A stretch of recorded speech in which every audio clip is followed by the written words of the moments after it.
mention it. Let us begin. Go ahead, Sister Anya. Okay, well, it was just from the Holy Qur'an. Mm-hmm. Um, we were reading after prayer this morning, we were reading Surah 21, the prophets, section, what was it? I forget which section it was.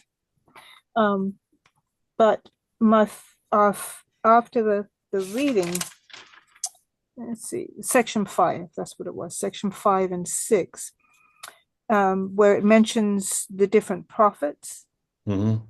And, so I'd made a note of all the prophets that it mentioned, but my focus went to Dul al-Nun, and I looked in the footnotes, and so that says that that's referring to the prophet Jonah. Mm-hmm. And I remember that we had, one of our sessions was about Jonah. Mm-hmm. And that phrase, Dul al-Nun, means Lord of the fish. And so just in reading the footnotes, it was interesting to me that it made mention that Jonah, it's only in the Bible that it says that Jonah was running from the Lord. Mm-hmm. In the Quran, and I went from Surah 21 to 37, and then also to Surah 10. I'm looking up different references. Mm-hmm. So it says that nowhere in the Quran does it mention that Jonah was actually running from the Lord. Mm-hmm. You only find that account in the Bible. Mm-hmm. And it referenced, in the footnotes, it referenced Jonah, the Bible, Jonah 1 and verse 17. So I went into all of that. And so in the Bible account, it says that the Lord provided the fish. Let me get the correct words here. So it was after they threw Jonah overboard that this is now the Lord provided a huge fish to swallow Jonah. And Jonah was in the belly of the fish 3 days and 3 nights. Mm-hmm. So that's a different language than, that he was just swallowed by the whale and all of that. It is like the Lord provided the fish to swallow Jonah. Mm-hmm. So I thought that was interesting, as oftentimes there's little things that we, over the years from when we maybe studied in Sunday school, or with the first time that we read these accounts, that we adopt a different words in there than what the account actually says. Mm-hmm. And an example of that is that Adam and Eve plucked the apple from the tree and ate of the apple, Mm-hmm. but nowhere in the Bible does it say that it was an apple. Mm-hmm. But those are things that we, most of us continue to repeat. Mm-hmm. So I just thought that was interesting, some of the explanations given there, and that the Holy Quran uses the word, it's a iltakama, which means he took into his mouth, but it also means embraced. Mm-hmm. And then in another footnote, it says that he tarried in its belly till the day when, the text says that he tarried in its belly till the day when they are raised. Mm-hmm. And then in the footnote, it says that a person's death is generally called the day of his resurrection. Mm-hmm. And in a certain hadith, it says that he who dies, his resurrection comes to pass. Mm-hmm. And so I thought all of that was an interesting take on that whole story of Jonah and what the possible meanings could be. Mm-hmm. And then also, um, what I found interesting was that in Surah 21, the where it says Dul or Nun or Lord of the Fish is the 87th Surah. And so when you add 2 plus 1 for the Surah and 8 plus 7 for the verse, that adds up to 17. Mm-hmm. And then in Surah 10, um, the only even though the surah itself is called Jonah, the only mention of Jonah is in verse 98. So you have 10 for the surah and 98 for the verse. And if you add those numbers together, 1 plus 1 plus 9 plus 8, it's also 17. Mm-hmm. And the reference, the main reference in the Bible uh, is verse 17, where it says, Now the Lord provided a huge fish to swallow Jonah. And Mm-hmm. Jonah was in the belly of the fish 3 days and 3 nights. That's verse 17. And then also that same Surah 10 is, so you have 10 for the Surah, and then Jonah is mentioned in section 10, and the Surah itself has 109 verses, which adds to the 1 and the 9 adds to 10. Mm-hmm. So I thought all of that was very interesting. And that's as far as I got with my study this morning. All right. So let's see. This time real quick. So what if we use what you just provided as the part one, and then I'll take what I have prepared and we'll do that as a part two afterwards. Would you like to go through Jonah and make it applicable to the self and relate it to Dianetics? I love that, Balukma. So let's do that. So does everyone have a Bible handy? I get it. So Would that be good, Sister Anya? If we could actually apply it to what's today's date? April April 2nd. April 2nd. If we can make it applicable, each person can make it applicable to themselves and actually use this as a type of processing. Yes, sir. Okay. So everyone get your Bibles handy and your dictionaries. And we're going to take a little trip. We're going to put ourselves in the place of Jonah. Just give me 1 second. I want to look up one word in Arabic. I want to clear one term and see what it is. And this is where we will begin our discussion. Assalamu alaikum. While you're doing that, Brother Lukeman, Yes, may I sir. may I just mention that I'm traveling right now on the road, Uh-huh. and I have a Holy Qur'an with me, but I don't have a Bible with me. And Hmm. so if I'm silent, it's not that I'm not trying to participate, but I don't have all of the resources at my disposal. Oh, that's okay, brother. You don't need to give no explanation. Hey, And for me also, I'm at home now, but I will be leaving. I will be on the road shortly, so okay. then I'll be in the same situation as brother. Well, the well, main safe thing is, travels to both of you. uh, Yes. Thank Thank you. you. so the main thing is we're recording this so you'll have it for later on. Wow. Okay, let me see if I can find this.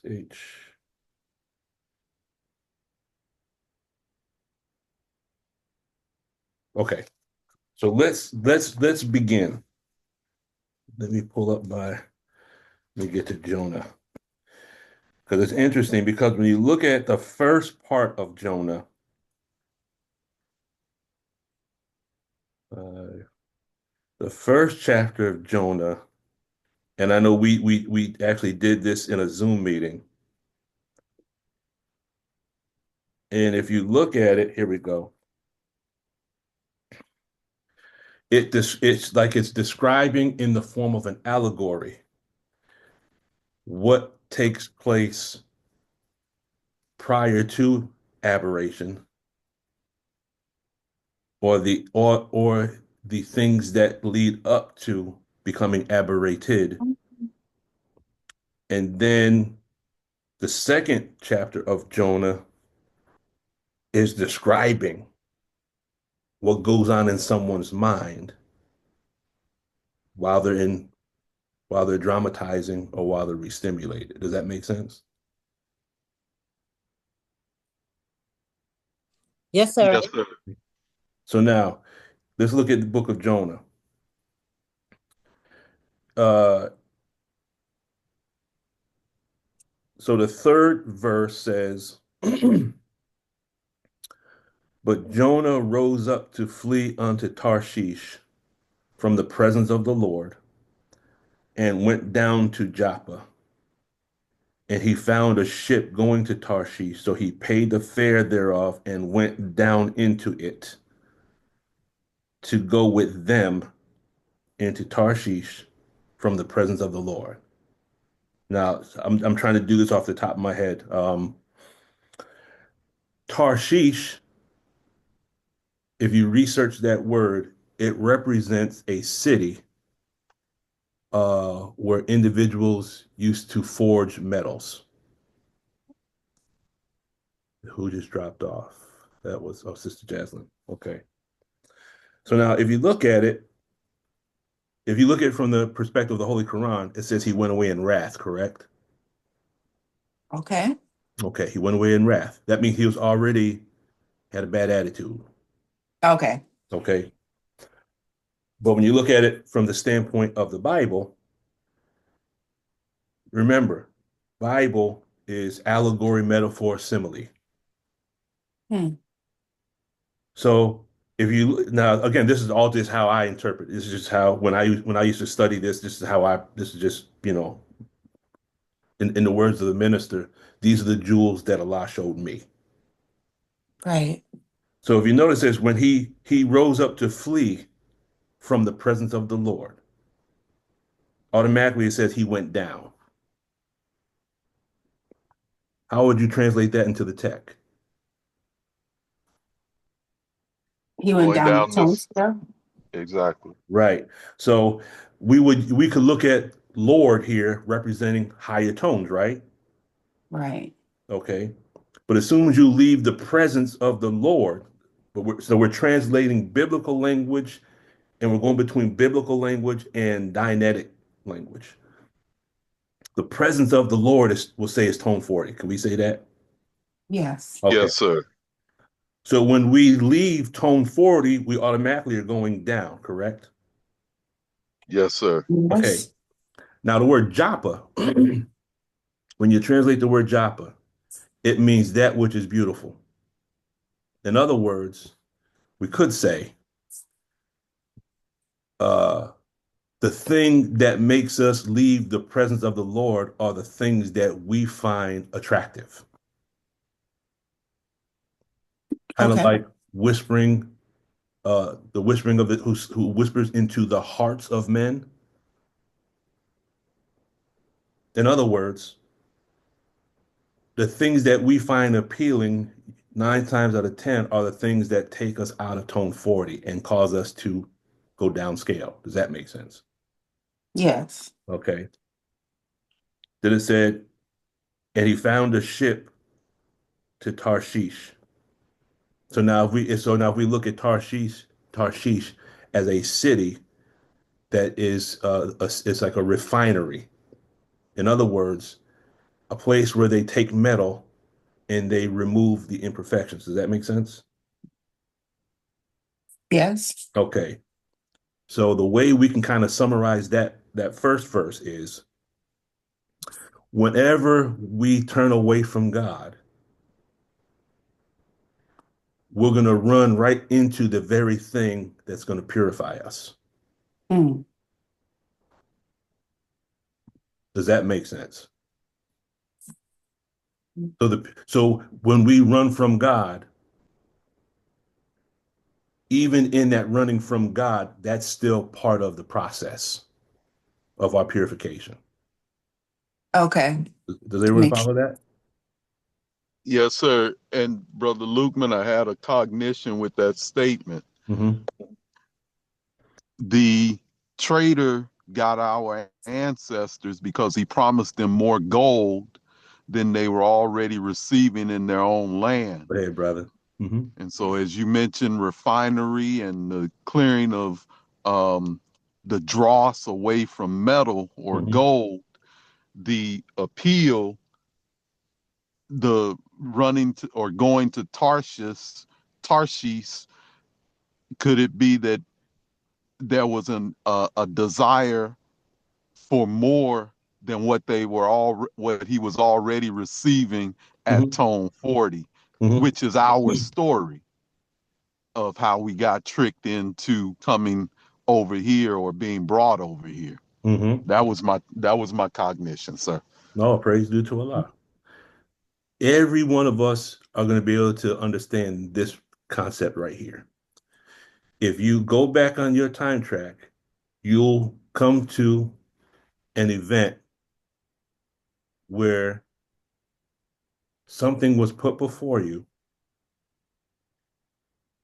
No, not you. Something that was put before us that we chased after. It caused us some real problems. Mm. But once we got through it, we were thankful to Allah that it happened because it purified us of something. Yes, Lord. sir. Can I get an amen on that one? Amen. Amen. So, because as soon as I said it, I know I heard people zipping down their time track. Hmm. So so now here's what you have to ask yourself. The thing that was put out in front of us that we chased after, is it possible that that was what Allah used to get us to go down that road?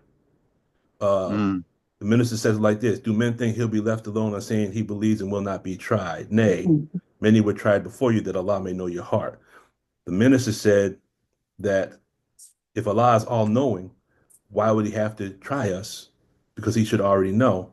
And the minister said, the God in us doesn't know. Mm. So we went chasing after certain things. And there's another verse in the Holy Qur'an where Allah says, whither you turn thither is Allah's purpose. So we chased after things that we had no business chasing after because we thought we were going to get some more gold. mm. Thank you, brother Wadu, for that one. And when we got into the relationship or we got the job or we got the position or whatever it is that we chase after, we realized there was no one there was no gold and there was no one there that could speak our language anymore. And now we're stuck. Yes, sir. So we had to endure that fire. And the whole time we said to ourselves, something told me not to do that. Mm. So we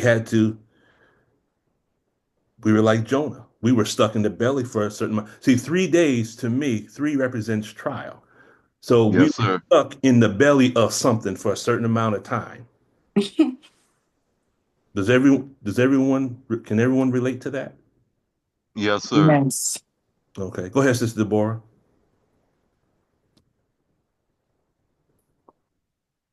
Yes, sir. So you Wait, slow actually down. just answered my question. I was going to ask you to explain that because you had said it earlier and I wasn't quite clear, but you just explained that. Thank you so much. Praise be to Allah. Assalamu alaikum, Sister Charlotte. Walaikum salam. How are you? Learning. Praise be to Allah. This is awesome. Thank you. Oh, praise be to Allah. You can thank Sister Anya. She's the one that brought it up. Thank you, Sister Anya. So, Sister Bora, what we're doing is we're relating Jonah biblically and chronically, but we're making it we're dealing with it in a modern context, present day, and making it applicable to each of us as an individual. We're using this as processing. Does that make sense? Yes, sir. And Okay. and I can absolutely relate to what you just said. Mhm. Absolutely. Yes, sir. All of us been through that. All of us have been in the belly. Yes, sir. Now, then it says, but the Lord sent out a great wind into the sea, and there was a mighty tempest in the sea, so that the ship was like to be broken. Okay. So now, how we can relate to that is after we went after what we chased after, we encountered some storms. Mm.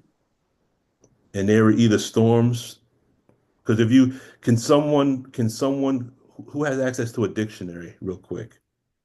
I do. Okay, can you look up the word tempest for me? Tempest. Tempest. Okay.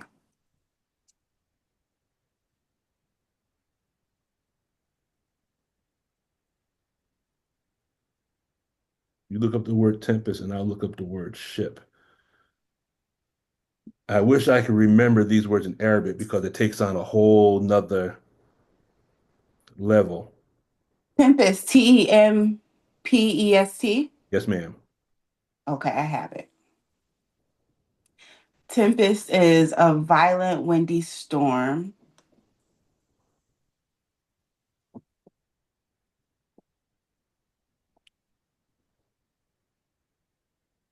Mm-hmm. Um,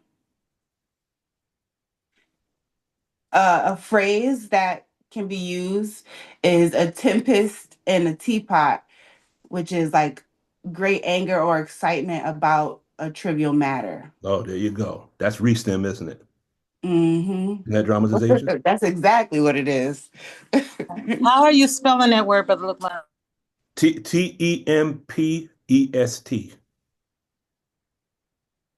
Tempest. So tempest. So, Sister Raynell, could we say that a tempest, or I've seen it phrased as a tumultuous storm, could we say that that is a demo kit that Allah uses to describe dramatization? Yes, Okay. that's exactly. Now, watch how many giggles and smirks you hear with this. The word ship, okay? Because he jumped on board a ship. One of the meanings for ship is to wishfully regard as being or having the potential to become romantically involved with someone. How many of us got caught in the wrong ship? I guess I'm all by myself on this one. I guess I'm the only one that went through hell. No, you ain't alone. Okay. So the ship could be involved with anything. Right, Okay. I'm using relationship just as some humor. right. But some of us got involved romantically, meaning we had a worship of or connected to certain things that we chased after that later on caused us problems. Does that make sense, family? Yes. Okay. Yes, sir. And it caught so we encountered a mighty tempest. It made us other than self, didn't it? For sure. Okay. Then it says, so now Jonah was in this boat with other people. Then it says, the mariners were afraid and cried, every man unto his God, and cast forth the wares that were in the ship into the sea to lighten it of them. But Jonah was gone down. Remember, he gone down. He went down the tone scale, right? Into the sides of the ship, and he lay and he was fast asleep. Now, What would fast asleep, what could that represent dianetically?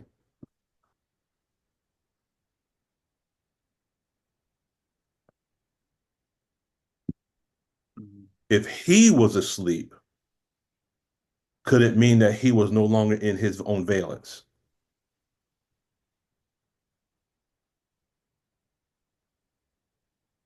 Awfully quiet. Can everyone hear So, me? Okay. yes, sir. Or is everyone just thinking? Is everyone just stuck in thinking right now? I was, Mm-hmm. and you connected my thoughts with, but my thoughts had been, he got into the ship. You mentioned other people, and I thought about valences. Yep. Then the tempest came, and my science jumped in at the root word of tempest being temp, Temp. T-E-M-P, for Mm-hmm. temperature. Mm-hmm. Mm. So elevated emotion, anger, what the definition of tempest is, but from a temperature, emotional vantage point, and being there in other valences, that was where my thoughts were as you got to the word valence in your own description. Mm-hmm. Okay. Let's take a little step further. So is this making sense up to this point, family? Yes. Okay. Yes, sir. So now if we take that as Brother Wadu dropped it, the valences representing the individuals that are in the ship with him. Well, that's kind of like describing an engram, isn't it? Yes, sir. Isn't Yes, sir. that like the same as my name is Legion because we are Mm, many? yes, sir. In other words, you have the individual, you have Brother Lukman, the individual, but he's composed of other valences, correct?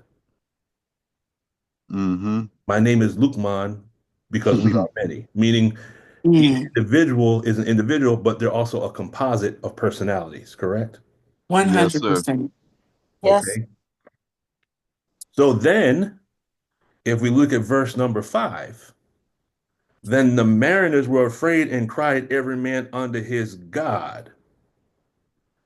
Mm, Then are you telling me, because this is where you go into what's called the life continuum, if every mariner cries unto his God,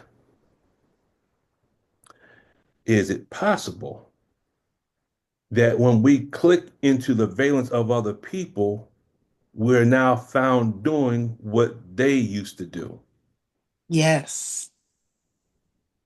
meaning their habits become our habits. Yes. So there's certain things that we do that don't belong to us. They belong to the other people that were on our time track, correct? Mm-hmm. It could be based on what was done to us or based on what we saw done. Flow one and flow three, correct? Mm-hmm. Okay. I have a question, Brother Lukeman. Go ahead, Brother Wadu. Can any single valence inside of an individual be so extreme or more extreme that it makes even the other valences in that person or individual have to cry out to God because that valence is so just to use or connect with the word tempest, violent and angry. Could that be like a person have, okay, I'll answer your question like this, Brother Wadu. Have any of us ever engaged in any activity to the point that we were angry at ourselves while we were doing it because we couldn't stop doing it? Mm, Mm-hmm. Okay, yes, sir. that would be like in the language of psychology, obsessive OCD, obsessive compulsive disorder. In other words, um, a behavior, I'm trying to think of the way that I remember it being explained. It's like a compulsion Mm. that I liken it to a child that is bugging its parent for a cookie. Mama, mama, mama. I remember Sinbad, the comedian. I remember him doing some stand-up on this. And then finally, the parent gets so aggravated, they give him the cookie so they stop bugging him. Does that make sense? Yes, sir. Yes, sir. Okay. So now we have that that is contained in ourself, and it bugs us to the point where we give into it because we're tired of fighting it. We will only get relief for a certain amount of time, and then tomorrow, maybe at the same time, the same thing comes back to bug us again. Does that make sense? Mm, mm, One thing L. Ron Hubbard said was he said certain compulsions or certain engrams are actually time related. They might only happen at a certain time. That is possible. mm, And if you mm. notice, I won't say a lot of our compulsive behavior, but there are some compulsive behaviors we engage in that take place after 6 o'clock. Does that make sense? Mm. And I remember the minister saying something about Adam and Eve representing evening, and why prayer is so important. And that when the Mm. sun goes down, you've heard of people sundowning? Yes, Yeah. sir. Well, some of us sundown too. It's just that our sundowning is Mm, we people that sundown, there's a decrease. It has some, I think it has something, brother Wadu, correct me if I'm wrong. It might have something to do with serotonin and melatonin and psychological problems. But for some of us, when we get home from a hard day at work and we've gone through hell, we get home and that's when we lose it. Does all that make sense? yes, sir. Okay. Um, Mm. but yes, brother Wadu, so I'm going based on what I experience. There's certain things we wrestle with and it aggravates us to the core of our heart Mm, because there's certain things we don't want to do, but the compulsion, that whispering of the sinking devil, is such a pain in the behind that we fall short. yes, sir. So that voice, that compulsion, that could be a valence from one of the other personalities. Yes, sir. So does that answer your question? Yes, sir. Okay. Yes, sir. Praise be to Allah. Sister Charlotte. Yes, sir. Oh, everything that you're saying makes complete sense.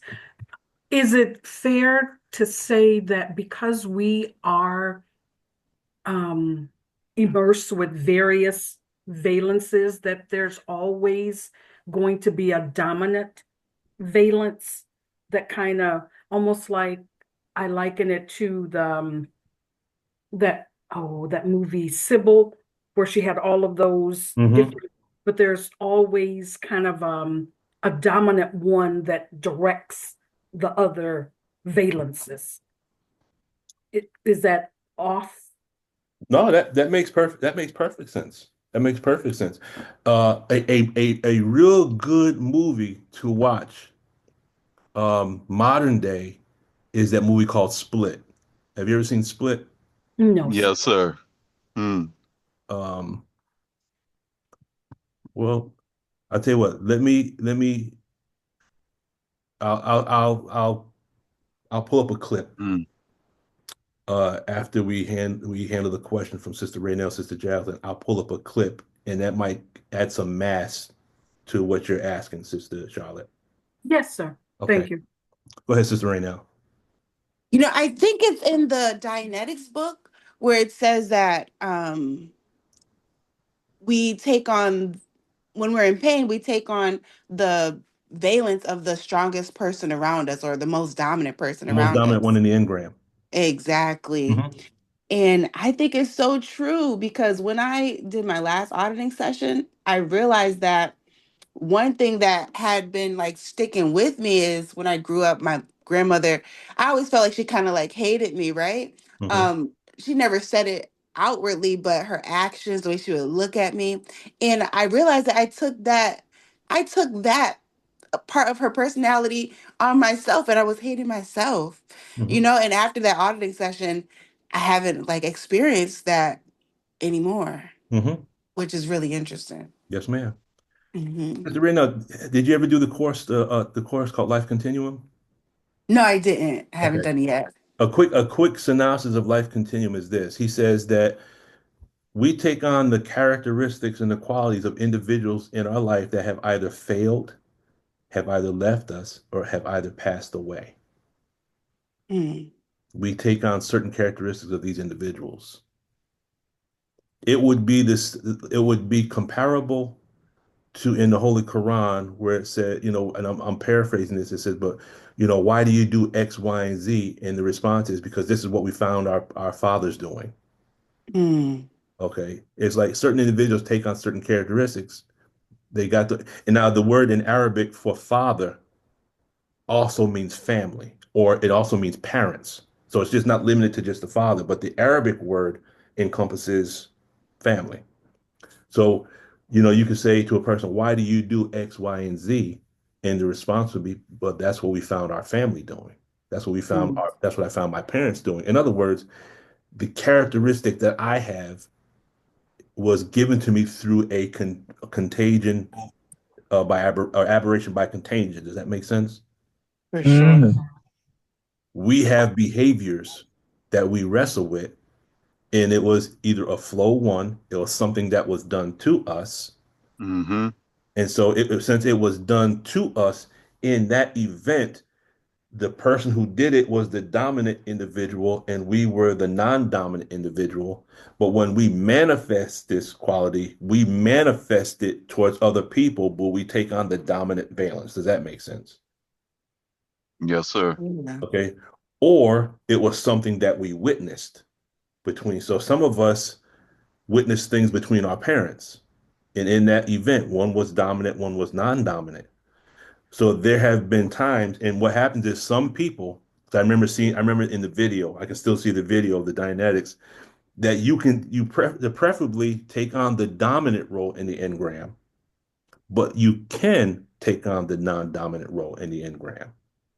So when a person is very, very passive and they're very, they take a lot, they're taking on the non-dominant role in that engram.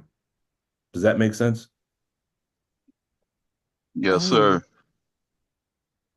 And Brother Lukeman, Hmm.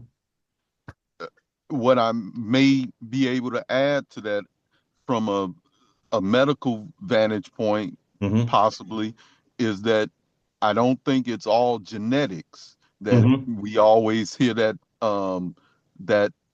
battle between whether it's genetics or environment, because I can bear witness from my own experience that my non-biological uncle influences even to this day, though he's long deceased.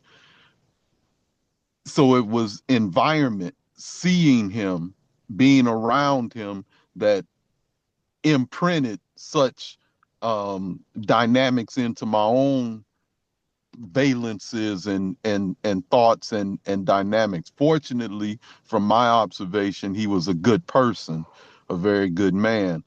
But from all that's being shared, I can see where environment, and it made me think about how the slave owners would take one slave and abuse them in front of the other slaves to set an example, or as the teachings say, instill fear in the rest of the slaves, that if this can be done to the strongest of you, the rest would be fearful after that. Mm, Yes, sir. The key, the key to what you just said was that you had admiration for him, correct? Yes, sir. And that's part of the equation. It's either a person that has failed, a person that has left, or a person that has died. So you take on the characteristic of the person to justify that that person was a good person. Whether it's so good because, you know, I'm taking their character on because I'm trying to show that they're actually a good person. Mm, So mm, the definition from the Pilot Dictionary is it's the life continuum, the action of one individual attempting to carry on the life of another individual who has failed, departed, or died by means of generating in his own body the infirmities and mannerisms of that individual. For example, if a person's father wore glasses and he had a bad leg, then the father died, that person might start wearing glasses and have trouble with his leg in order to do a life continuum for his father. The object of a life continuum is not always human. It can be a dog, a locomotive, or anything that has failed or departed or died. So some of the sicknesses we have don't belong to us. Some of the behaviors we have don't belong to us.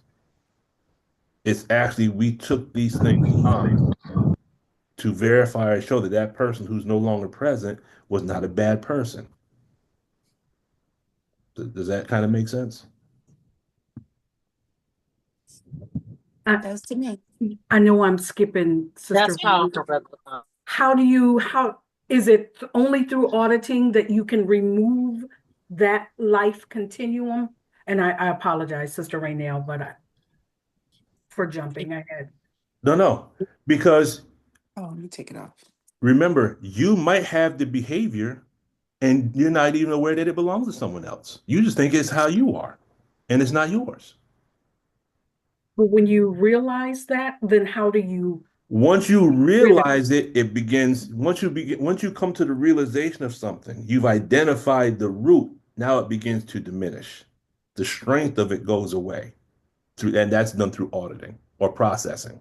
That could be straight Mhm. wire. That could be light processing or deep processing. Does that make sense? Okay, all right, Because as soon as you realize that that doesn't, when you realize that doesn't belong to me, okay. Right. that's taking the energy from it. But going back into something what Brother Wadu just said, if you take English C lesson one, why does he fear now that he's a big man? Because he was taught to eat the wrong food when he was a child, right? mm-hmm, That right there, remember, the Savior speaks in the language of formulae. mm-hmm, So it doesn't mean I'm fearful now because I ate something bad when I was a child. It's a formula. One way we could interpret it is like this. Why does he behave a certain way now? He was taught to behave that way when he was a child. Now, mm-hmm. you can take that as an equation. Put your name into that equation. Why does Sister Charlotte do X, Y, Z?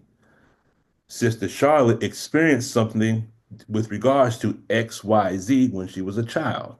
Why does Brother Lukman do A, B, C? He experienced something as a child involving A, B, C. Does that make sense? Yes, sir. Each one of us, if we input our name into that equation, that acting a certain way in present time based on something that took place in our childhood, if we apply the four flows to that now, we're crazy in present time now because something was done to us. Flow one, we witnessed or we've done something to some. Well, the first two things is what was done to us and what we saw done. Hmm. As a result of it being done to us or our seeing it done, we now do it to other people or we do it to ourselves. Does that make sense? Yeah. So you take the four flows and connect it with English C lesson one, and where you see the word fear, look at it as an equation. Why does he fear now? Okay. In our study guides, there's seven impediments, correct?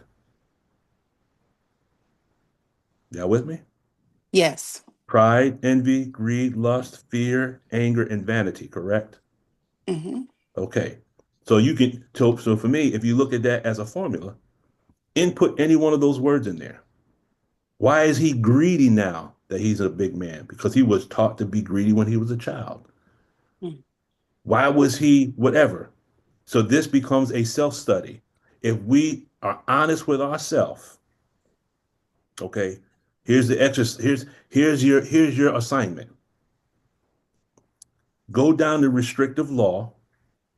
I think that's 1 through 16, and the guiding rules of conduct. That would be 1 through 10. Choose the things that we are wrestling with as adults and see if we can figure out how that had something to do with our childhood. Does that make sense, family? Yes. Yes, sir, absolutely. Okay. So we're using the tech as a tool with regards to our own teaching.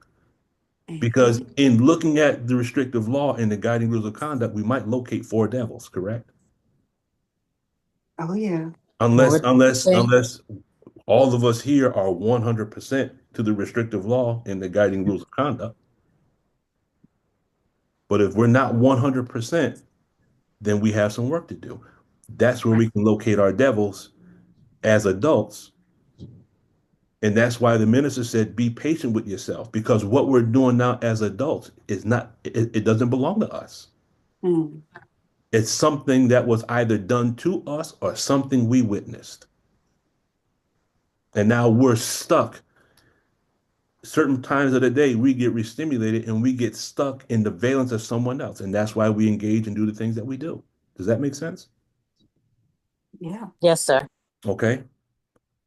Did someone else have their hand up?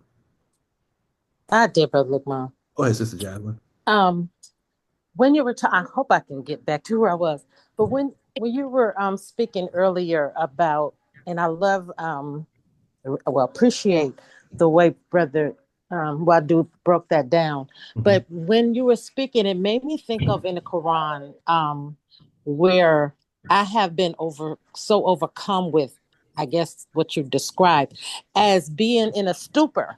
You know, when it talks about the stupor, I've experienced that. Mhm. So I was just curious, what does that? How would you explain that word dianetically? Stupor? Or yes, sir. It's interesting. Um, last week, we studied an ayat that talked about the stupor of death. That was Surah 50, ayat number 16, I think it was 50 and 16. And the stupor of death specifically meant intoxicant. Now, if we look at an intoxicant as something that makes us other than self, is it possible that an intoxicant could be other things outside of intoxicants? In other words, if we look at this from the standpoint of addiction, okay, you have some individuals that don't believe that they have addictions because they don't drink and don't smoke, but they overeat. They're always shopping. Um, uh, so they don't consider themselves as addicted to anything. But you have individuals that always eating sugar. That's a form of addiction. You have people that always doing a lot of shopping. That's a form of addiction. Dr. Gabor Mate. Dr. Gabor Mate, when you look at his definition of addiction, it has nothing to do with drugs or alcohol or anything like that. It's any behavior that someone engages in that they cannot control that causes problems in their life. Does that make sense? Yes, sir. And I had another point too. Okay, give me one When second. I'm Hold up. sorry. No, it's okay. So in other words, if we're staying on our phone for certain periods of time, scrolling, okay, that's a form of addiction. Playing video games for hours and hours and hours and hours, that's a form of addiction. And remember,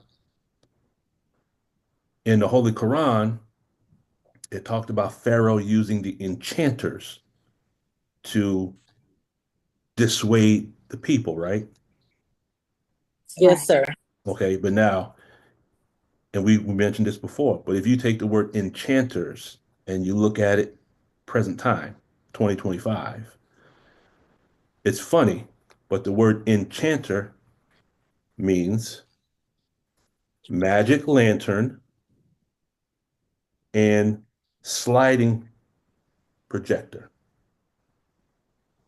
So the Yeah, that was powerful, enchanter, Brother Lukman. huh? I said that was powerful. So this right here, based on the Arabic word for enchanter, how many of us have used our cell phone as a flashlight? Yes, sir. I have.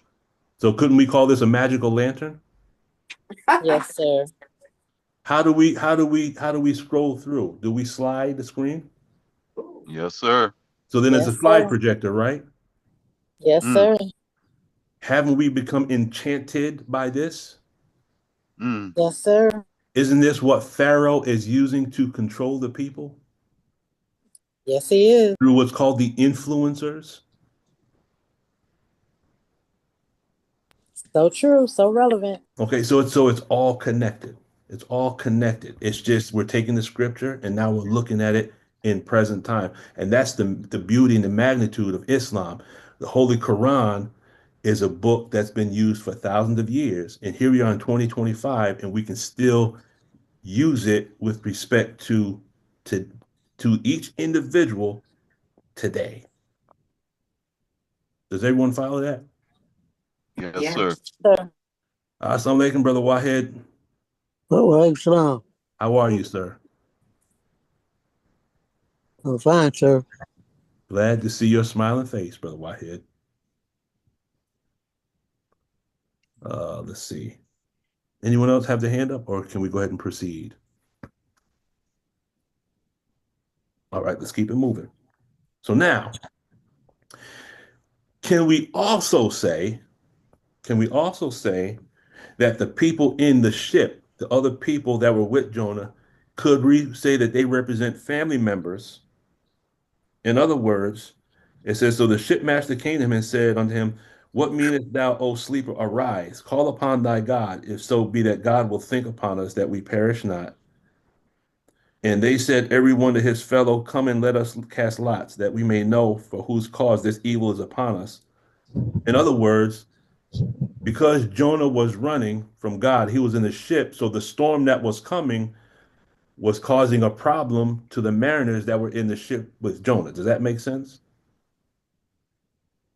Yes, sir. So now, if we think back prior to our Islam, were we engaged in behaviors that was causing problems in our family? That was causing problems where? In our family? Yeah. Were we causing trouble for family? Yeah. Mm-hmm. Because I remember when I was 13, I caused a real big problem for my father because I had a bad temper. Mm.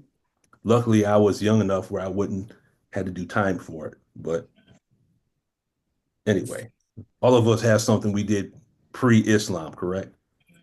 Yes, sir. Um, let me go back to Sister Charlotte's question. Let me pull this video. So let me pause this for a minute. Okay.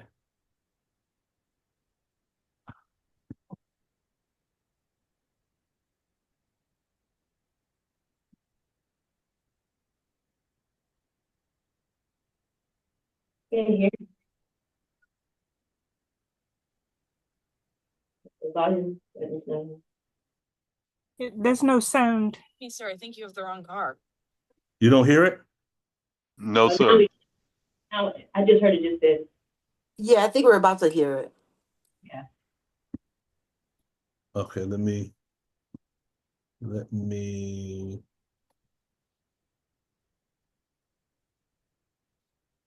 okay.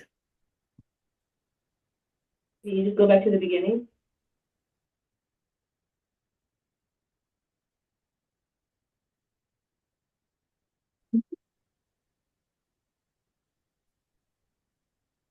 I was sent to get you for a reason.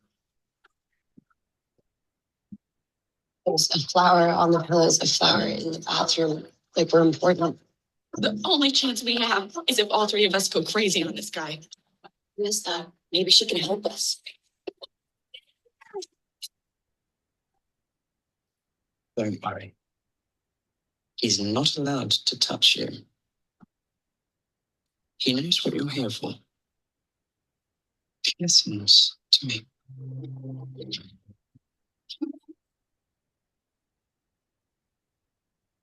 My name's Hedwig.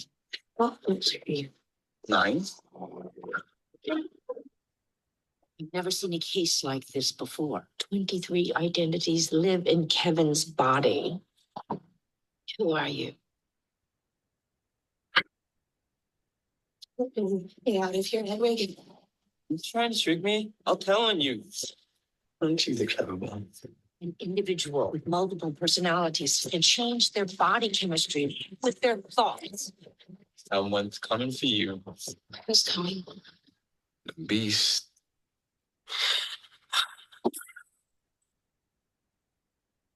There's a man here. He abducted us and he's going to kill me. We're meant for something. Something horrible.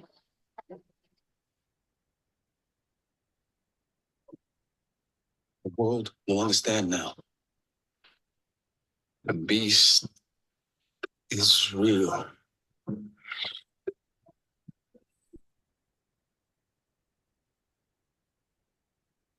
He's done awful things to people and he'll do awful things to you.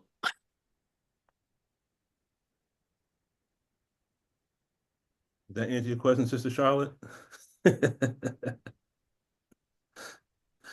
I'm gonna have to go back and watch it, unfortunately, because I'm at work and my attention is divided. Okay, that's okay. That's okay. So for those of us that saw it, it's a movie about an individual who has 23 different personalities. And there's one, so based on the circumstance, each one will come to the surface. And that's kind of like what happens to us. Certain parts of our environment will re-stimulate certain things, and that's why in certain environments we act a certain way. Does that make sense? Yes, sir. The way we act at work is not the way we act at home. The way we act around people is not the way we act when we're by ourselves. Minister Farrakhan said it like this: the way you act, and I'm paraphrasing it, the way you act at home when you're by yourself, that describes who you are. So we can all say Assalamu alaikum and all praise due to Allah and Alhamdulillah and all that's out, but what are we doing when we're home by ourselves? Mm-hmm. Mm-hmm. That's who we are. Does that make sense, family? Absolutely. Yes, sir. All right, let's keep going through Jonah. So now it says,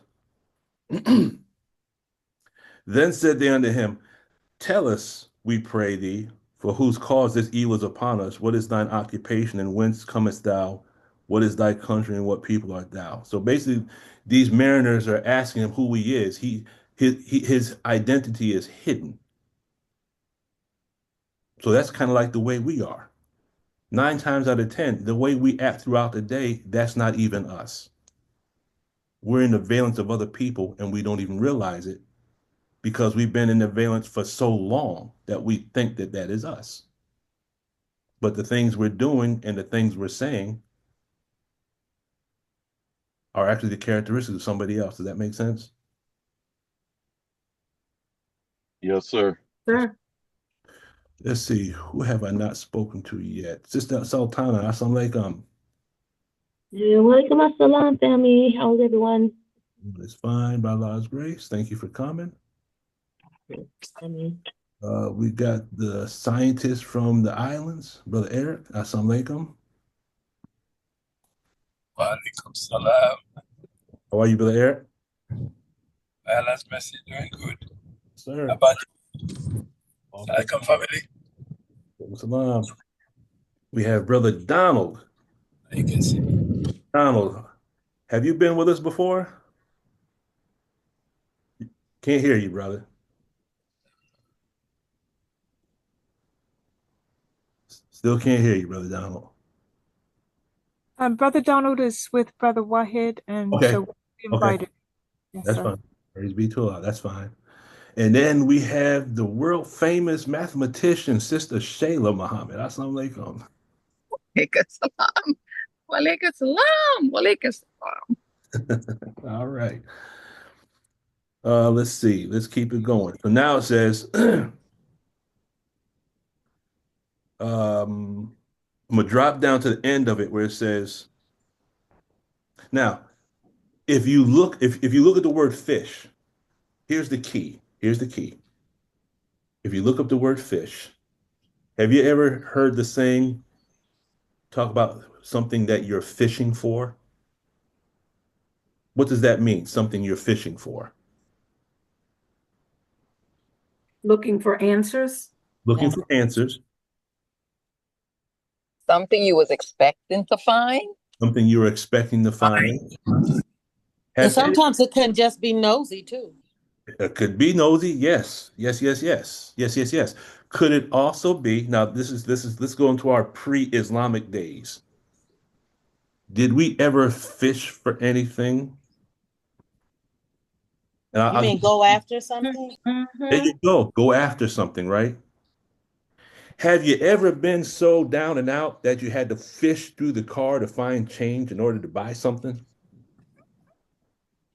Yes. Going through the cushions in the couch and in the back seat of the car and lifting the seat up, and you find all them nickels and pennies and dimes and stuff because you really needed to get them Krispy Kremes or something like that. But y'all know what I'm talking about, right? Fishing for something, right? Yes. Okay. So Investigate. investigate. Yes, ma'am. So now, could we say, swallowed by the fish, could we say that that represents the thing that we fished for consumed us? Yes, sir. The thing that we chased after Wow, caught us. We were chasing after it and it caught us. Could we say that? that's something. Something to think about, right? Hmm. Because if you look at what happened to Jonah, it said, so they took up Jonah and cast him forth into the sea. So they threw him overboard, right? Y'all with me? Yes, sir. What does going overboard mean? You doing too much? In excess. Okay. Exceeding the limits, Okay. going overboard, exceeding Can the we limits. can we all go back on our time track and locate something we fished for? We went overboard and it swallowed us, Lord? Yes, sir. Yes. right? So we were chasing after something, relationship, different things we were fishing for. We were trying to get something. And we went overboard in our effort to acquire it. And after we acquired it, it swallowed or consumed us. And now we couldn't break free from it. Y'all with me? Yes, sir. Okay. So then it said, now the Lord had prepared a great fish to swallow up Jonah. In other words, what we suffered through was part of our redemption. Does that make sense, family? Mm-hmm. Yes. Okay. Amen. Uh, I think what Sister Anya had mentioned something earlier about death representing the day of our resurrection. Was that you, Sister Anya? Yes, sir. Okay. Now, the interesting thing about the Bible is this. When you look at the book of Romans, chapter 6, it talked about those that were dead in sin. So it's not using the word dead as in a physical death. Dead in sin could represent the behaviors of yesterday that had consumed us. And now we were dead in sin, but now we no longer do those things. So when we stop doing those things, that was the day of our resurrection. Does that make sense?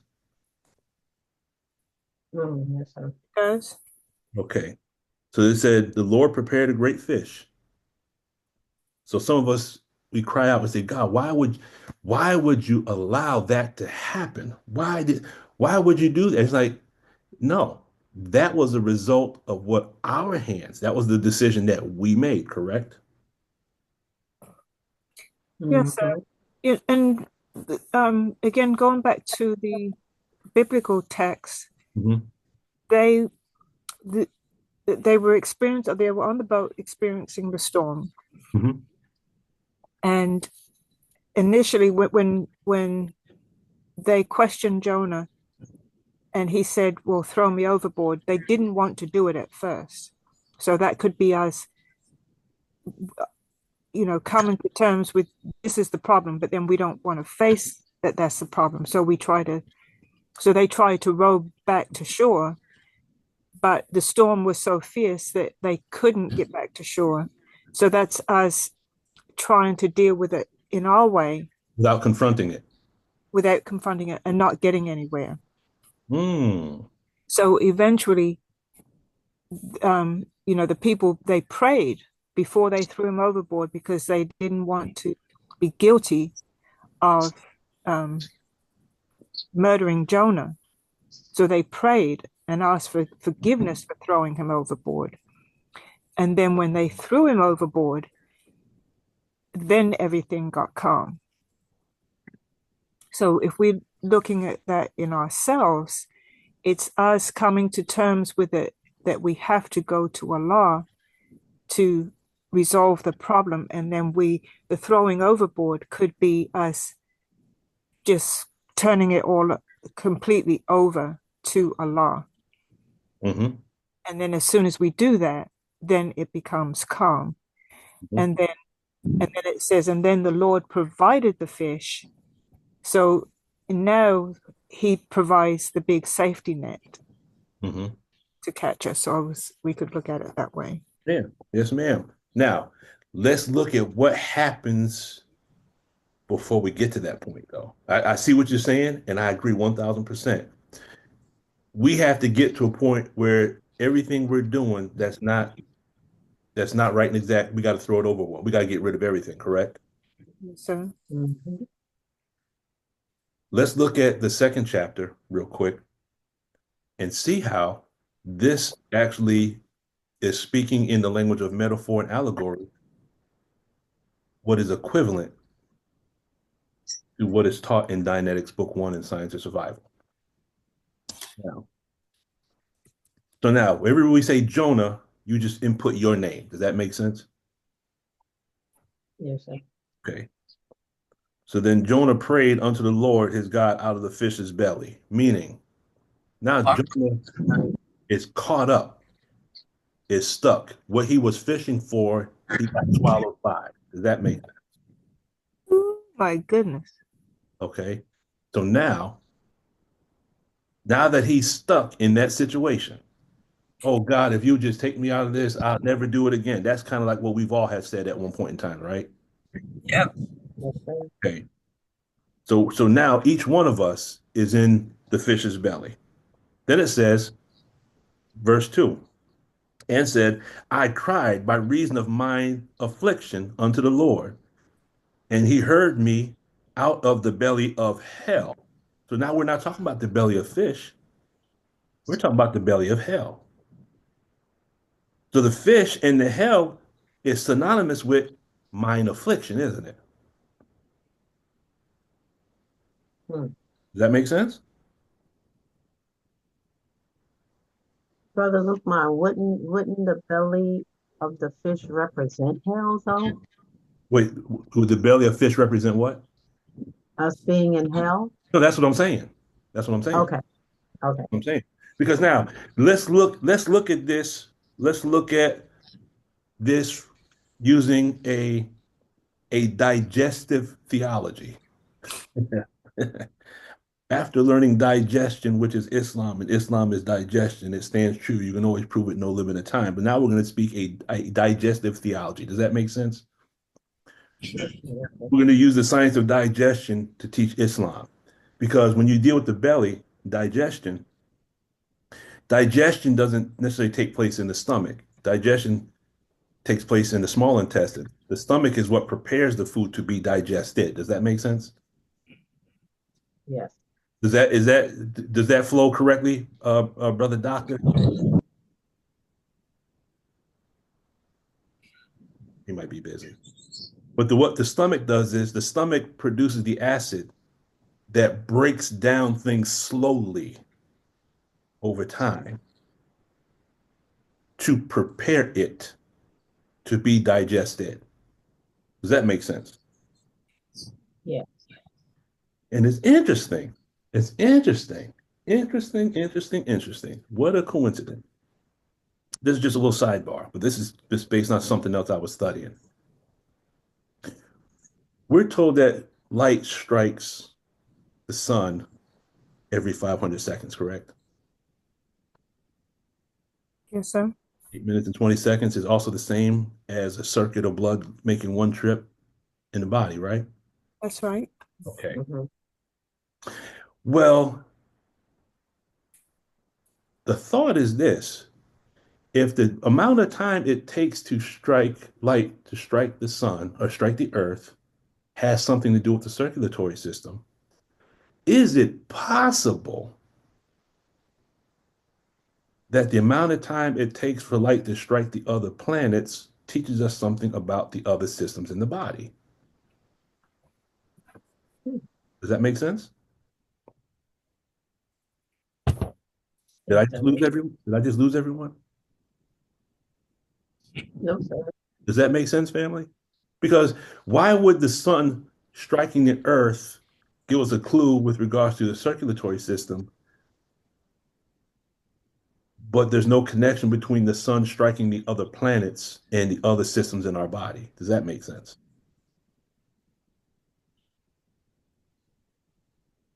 Y'all got to work with me. I can't see no one's faces, so you got to work with me here. Brother Lukman, No, I am I'm a little driving. lost. Can you repeat? Can you Okay, repeat that whole thing, Brother Lukman, please? I'm sure. driving. That's why I can't. Okay. If the amount of time it takes for the sun to strike the earth gives us the amount of time it takes the blood to make one circuit in the body, right? That's what we've been taught. Okay.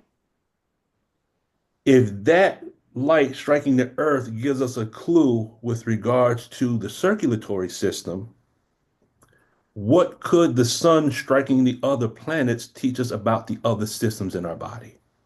Huh. I see. Yes, sir. Okay, now here's the reason why I say that. We're talking about digestion, right? Mm-hmm. How long does it take for food to digest in the stomach or in the belly? It takes Oh, approximately 3 to 4 hours. Okay. Okay. How many years were we enslaved? 400 years. 100 years. Now, there's a question in our our problem book. It asks the question, how long does it take the light to strike the far planet Neptune? Right. Guess how many hours it takes for thought? Is it thought? Yeah, thought. How many hours do you think it takes for thought to strike, to make one trip to Neptune? It takes 4 hours. Okay. About four. Digestive system takes 4 hours to digest food. He's in the belly. Okay. Mm. In other words, the belly of the fish is the belly of hell, which is equivalent to his affliction, correct? So if we look back in time at the choices that we made that were incorrect, that we made based on emotion, because we were fishing for something, and then that situation swallowed us, and we got caught in painful situations, we were stuck in that situation for a certain amount of time, correct? Yes. And we can look back, we're thankful we went through it, but we ain't gonna make that decision again, will we? Not at all. Not at all, right? So we did learn something out of being in the belly of our affliction, correct? For sure. Okay.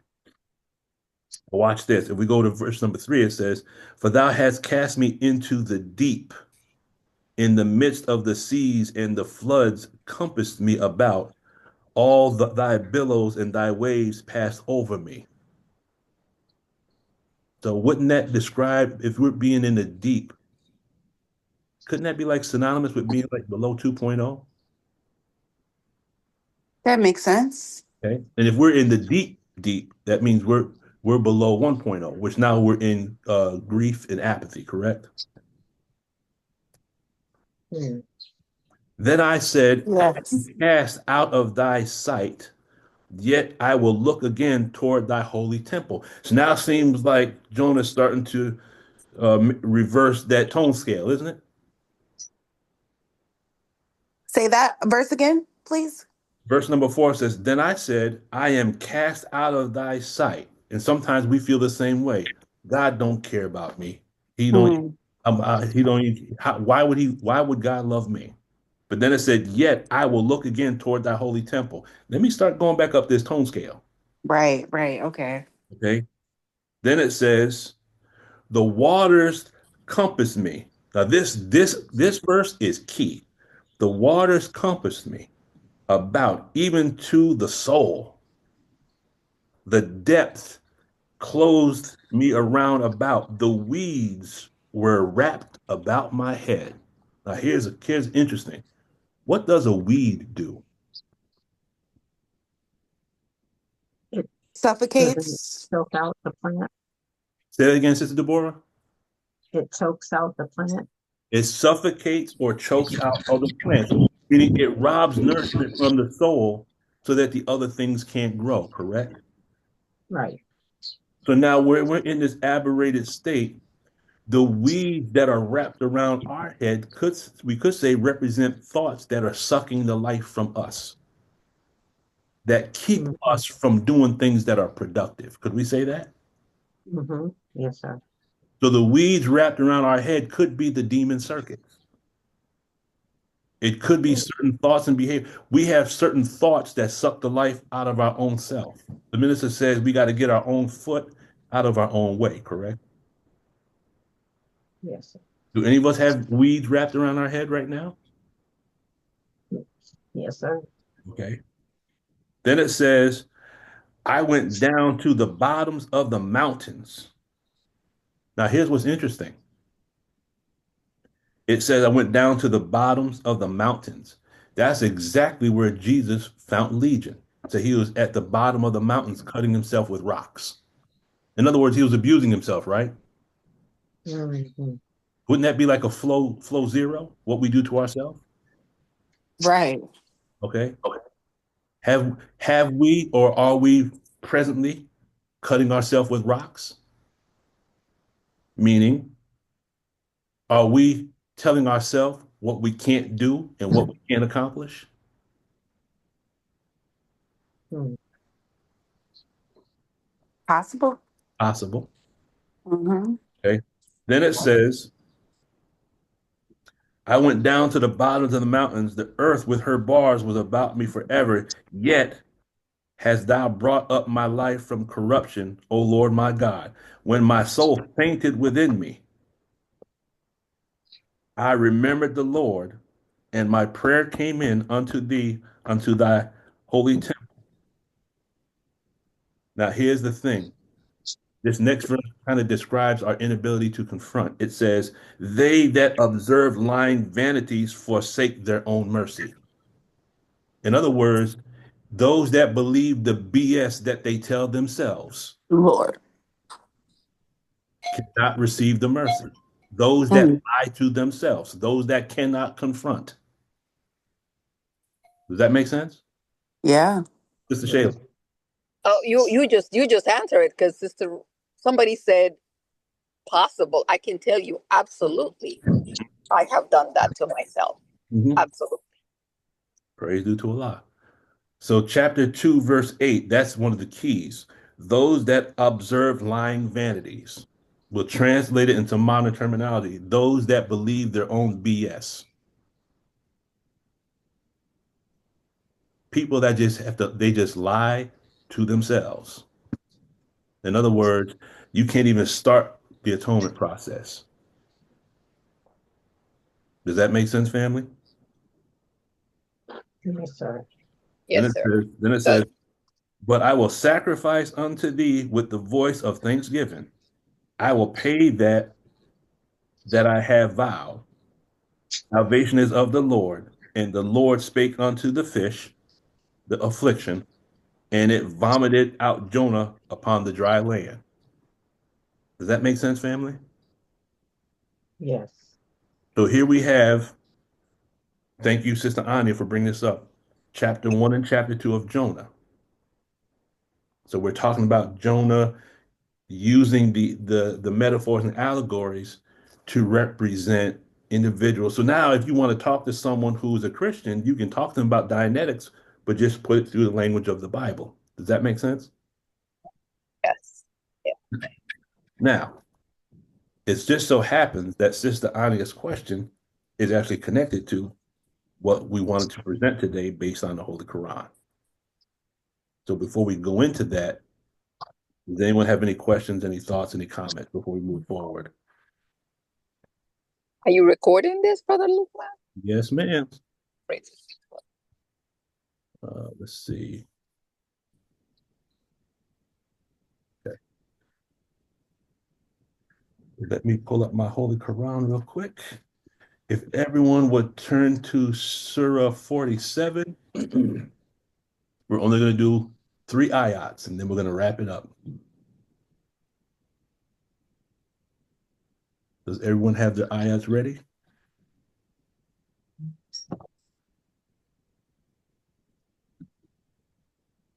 Yes, no, we all set? Bismillah ar-Rahman ar-Rahim. It says, those who disbelieve and turn men away and turn men from Allah's way, he will destroy their work. And those who believe and do good and believe in that which has been revealed to Muhammad, and it is the truth from the Lord, he will remove their evil from them and improve their condition. That is because those who disbelieve follow falsehood, and those who believe follow the truth from their Lord. Thus does Allah set forth their description for men. So now we just talked about Jonah, what was at the root of the aberration, and what took place while he was aberrated, correct? Correct. Okay. Right. But now if you revisit the story and you put your name in, use it like an equation. Take out the name Jonah, put in the name Sister Shayla, put in the name Brother Lukman, Sister Charlotte. Put yourself into that scenario. Now we're going to look at what is the process of getting spit up onto dry land. Does everyone follow that? Yes. Yes, sir. And what ayats were those, Brother Lukman? This is Surah 47, ayat 1, 2, and 3. Oh, 1, 2, and 3. Thank you. So when you look at those who disbelieve and turn men from Allah's way, he will destroy their works. But I want to deal with verse 2 first, because this is actually where my study started on this. So when you look at, and those who believe and do good and believe in that which has been revealed to Muhammad. So let's stop right there for a second. So there's, and it is the truth from the Lord. There's 4 things that need to be in place. And then the other 2 will follow, like cause and effect. Does that make sense? Yes. Okay. So you have to have individuals that believe, they have to do good, and they have to believe in what Muhammad had revealed. Now, the starting point is, who would be so we understand Muhammad past tense, correct? Yes, sir. Correct. Could we say that there's a Muhammad present tense? Yes. Yes. Who would that Muhammad present tense be? Mr. Farrakhan. Okay. So now, it says, to those who believe and do good and believe in that which has been revealed to Muhammad. So what this is telling us is, when you have those who believe, then you have the word and do good, you then have the word and believe in that which has been revealed to Muhammad. That means there's 3 things that have to be satisfied. When you have a conjunction, all 3 of those things have to be true in order for the other part to be true. Does that make sense? Yes. Yes. So in other words, we have what's called, and here's a word to write down and clear it. We have what's called an implication. So in the science of in the mathematics of logic, You have what's called, and you have computer science, you have if-then statements. If this is present, this will be the result. Does that make sense? Yes. Yes. You have what's called a hypothesis, and then you have a consequence. You have a circumstance, and you have an outcome. You have a cause, and then you have an effect. So if you look at this ayat, the elements that have to be present, you have to have belief, you have to have, you have to do good, and you got to believe in what has been revealed to Muhammad, correct? Correct. Okay. So here you have oh, Sister Jasmine dropped off. So you have three things that have to be present in order for the other parts to be true. So if you believe and do good and believe in what was revealed to Muhammad, then he, Allah, would remove their evil and improve their condition. Does that make sense? Yes. Yeah. Yes. So if we're saying that this Muhammad in present time represents the minister, then this implies that if we believe and we're doing good and we believe what was revealed to Minister Farrakhan and we follow the instructions that Minister Farrakhan has given us, Allah would remove our affliction and Allahu Akbar. Allah would improve our condition, correct? Oh, Allah. Yeah. Correct.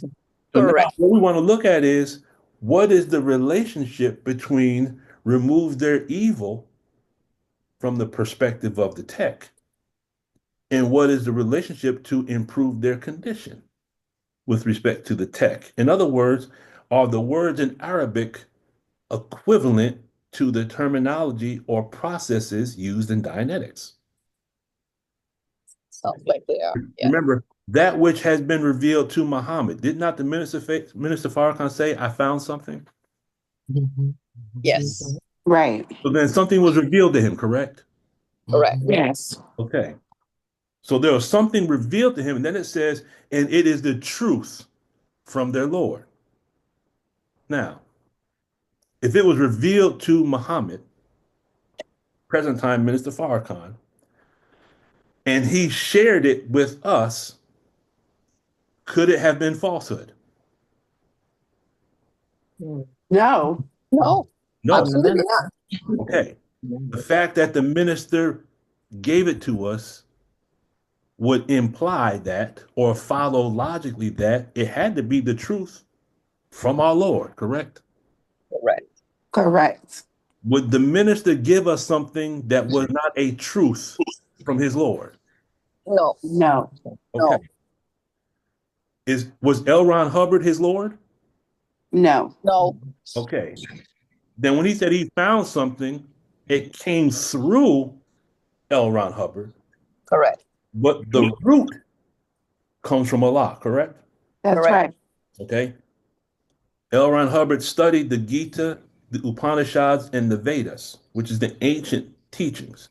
Minister Farrakhan has said, in his own words, that the Upanishads and the Gita represent the wisdom from the original man that predate the Holy Qur'an Bible. Wow. And if you want the actual facts on that, there's a lecture called The Science of the Holy Quran. And at the end, the minister does a question and answer period. And that is where the minister says that himself. Mother Tenet Muhammad said that it was the original people that produced the ancient teachings of India. And L. Ron Hubbard had said himself in The Creation of Human Ability that the root of his teaching comes from the Asiatics. Well, who is that? Where are they located? Do you know? Where are they? They being who? What? The Upanishad. Oh, the Upanishads is the if you can pull up, you can get those books. I have one the Upanishads and the Gita right back here. And when you read that, you can see the root of the tech. Start, change, stop comes from chapter 10 of the Bhagavad Gita. But where are they located in the earth? Where were they in the earth? Oh, India. Oh, India. Okay. Yeah, that's the ancient teachings of India that are very, very old. You have the Bhagavad Gita, the Upanishad, you have what's called the Mahabharata. These are the ancient writings of the original man that predate, they come before Holy Qur'an, Bible, Thammapada of Buddhism. These are the ancient teachings of the original people. That's the Vedic science. The Vedic science, yes, ma'am. That's the Vedic science. Mm. But that has its root in the Asiatic black man.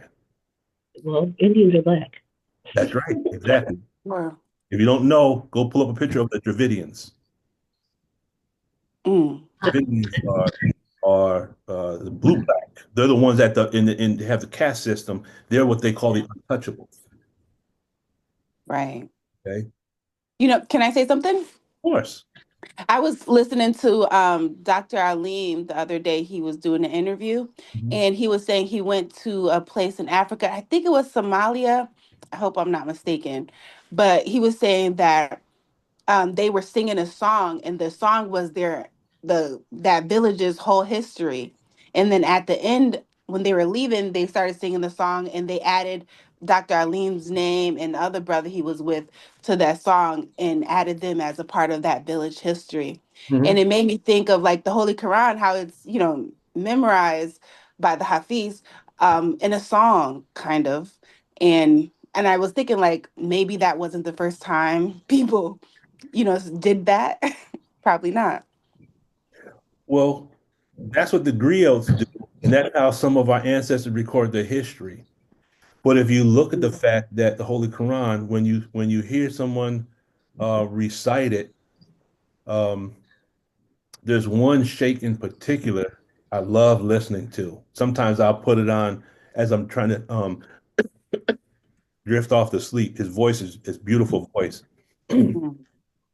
But when you look at the sound and you look at how it rhymes, you know, we could say the first rapper is Allah. That's just And one way of looking at it. And I'll at the end I'll pull it up so you can see if you want to if you love listening to Arabic, I'll pull up Yes. the one that I listen Yeah, to. Just remind me at the end. But Okay. okay, it's so the key as well. and what? The time signatures and the rhythms. Yes. The Quran can be recited in 7 different types of time measurements, and those are creating different frequencies. And each Arabic letter has a frequency. So the way it's pronounced, how it's actually recited, is to invoke certain things in the body and the spirit of the person. Mhm. Wow. Sister Sultana, you need to do a presentation on that. For sure. And I'm gonna tell you why. I'm gonna break off just a little commercial break for a minute. Um, Sister Sultana, you might be able to assist me with this. I'm a firm believer. Do we have any musicians? Anyone that has studied music theory by any chance? Any? No. No? Okay. Um, I was just reading this morning, trying to figure out uh different chords,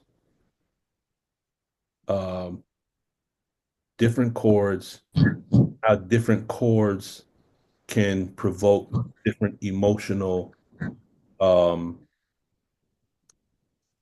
different emotions. Does that make sense? Yes, this is what rap music created Hmm. on. There's It, something called, oh, go ahead. I'm sorry. sorry, I'm just sorry because I gotta get ready to run and say this before I have to leave. Mhm. Um, there's a brother named Dr. B Serious, and it's spelled like Cyrus.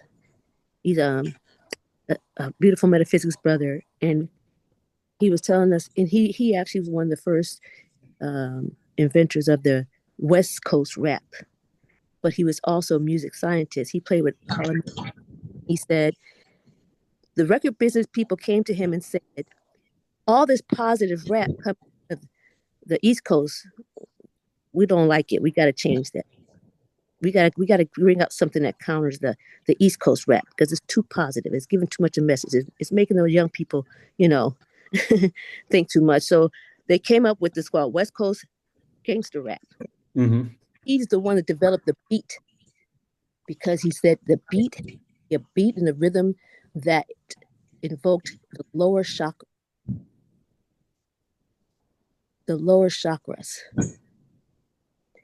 And that means, sexuality and all those kind of emotions. That's what they wanted that music to invoke, because they did it to counteract the positive beat and message that was coming out of the East Coast. And he scientifically measured the beats that would invoke those kind of emotions, and that's how they built the West Coast gangster rap.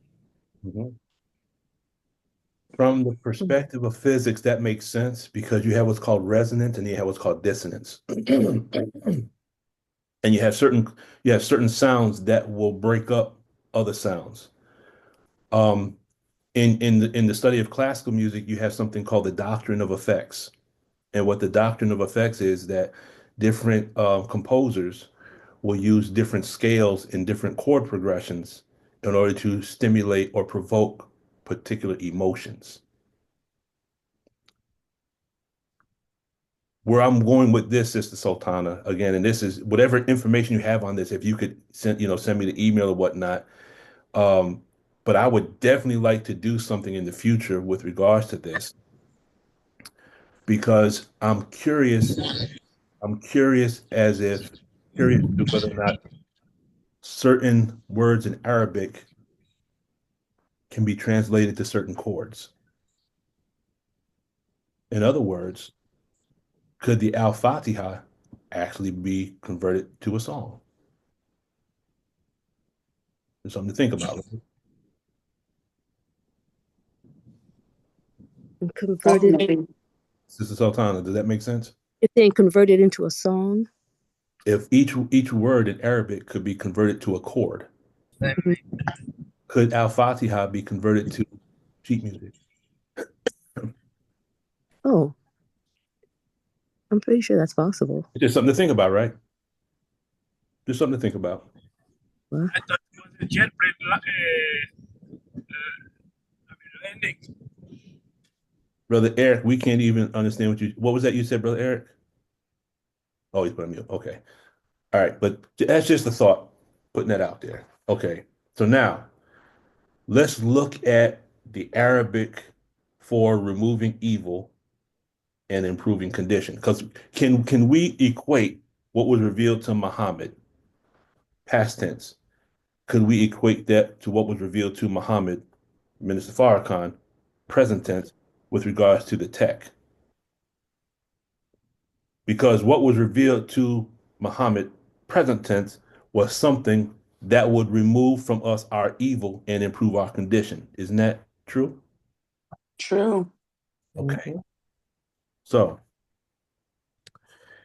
if we look at as a cycle of action, okay.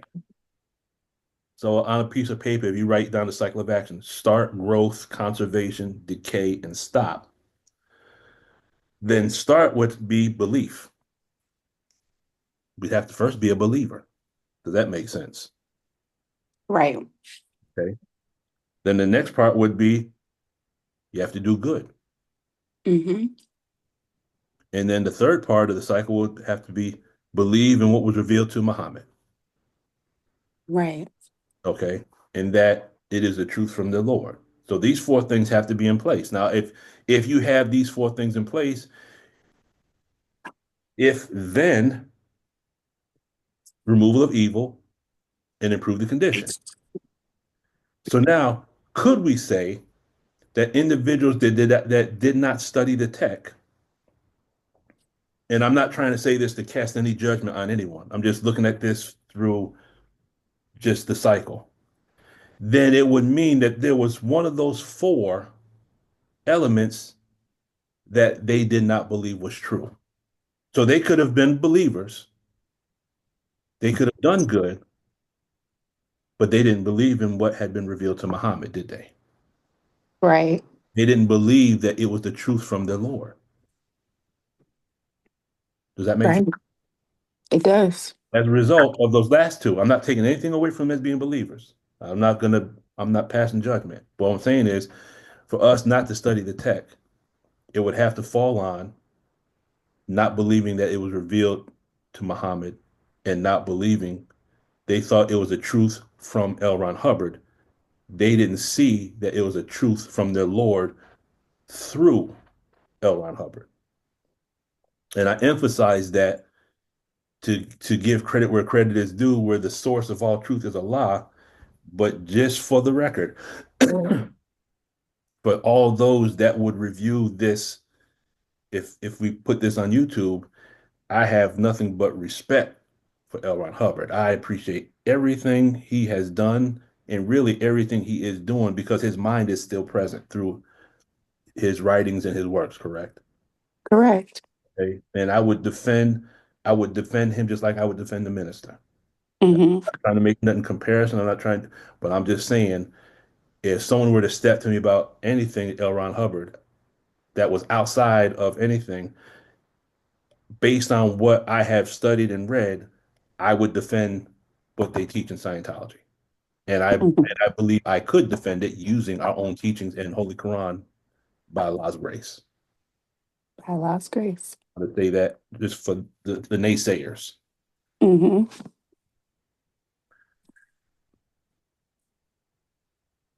Okay. When we look at the word remove, to remove their evil. Now, here's where I want you to get your dictionaries out. We're going to do some word clearing. The Arabic word for remove is kafara. Kafara. Kafara. It means to atone, to forgive. It means reparations. Now, isn't that part of processing? Yeah. To atone, forgive, well, Now, reparations, yep, reparations. To repair. repair. Because Okay. reparations, the suffix shons, T-I-O-N-S, means a condition or process. So reparations is a condition or process to repair someone or something. Okay. Now, one word that comes up in the Arabic, kafara, means to expiate. So let's clear that word, expiate, E-X-P-I-A-T-E. And whoever finds it first, just go ahead and read off the definition for expiate. Atone for guilt or sin. An example, their sins must be expiated by sacrifice. Okay, keep it going. You got some more for us? Well, that's it on here. Okay. One of the ones I found was it means to extinguish the guilt. Mm.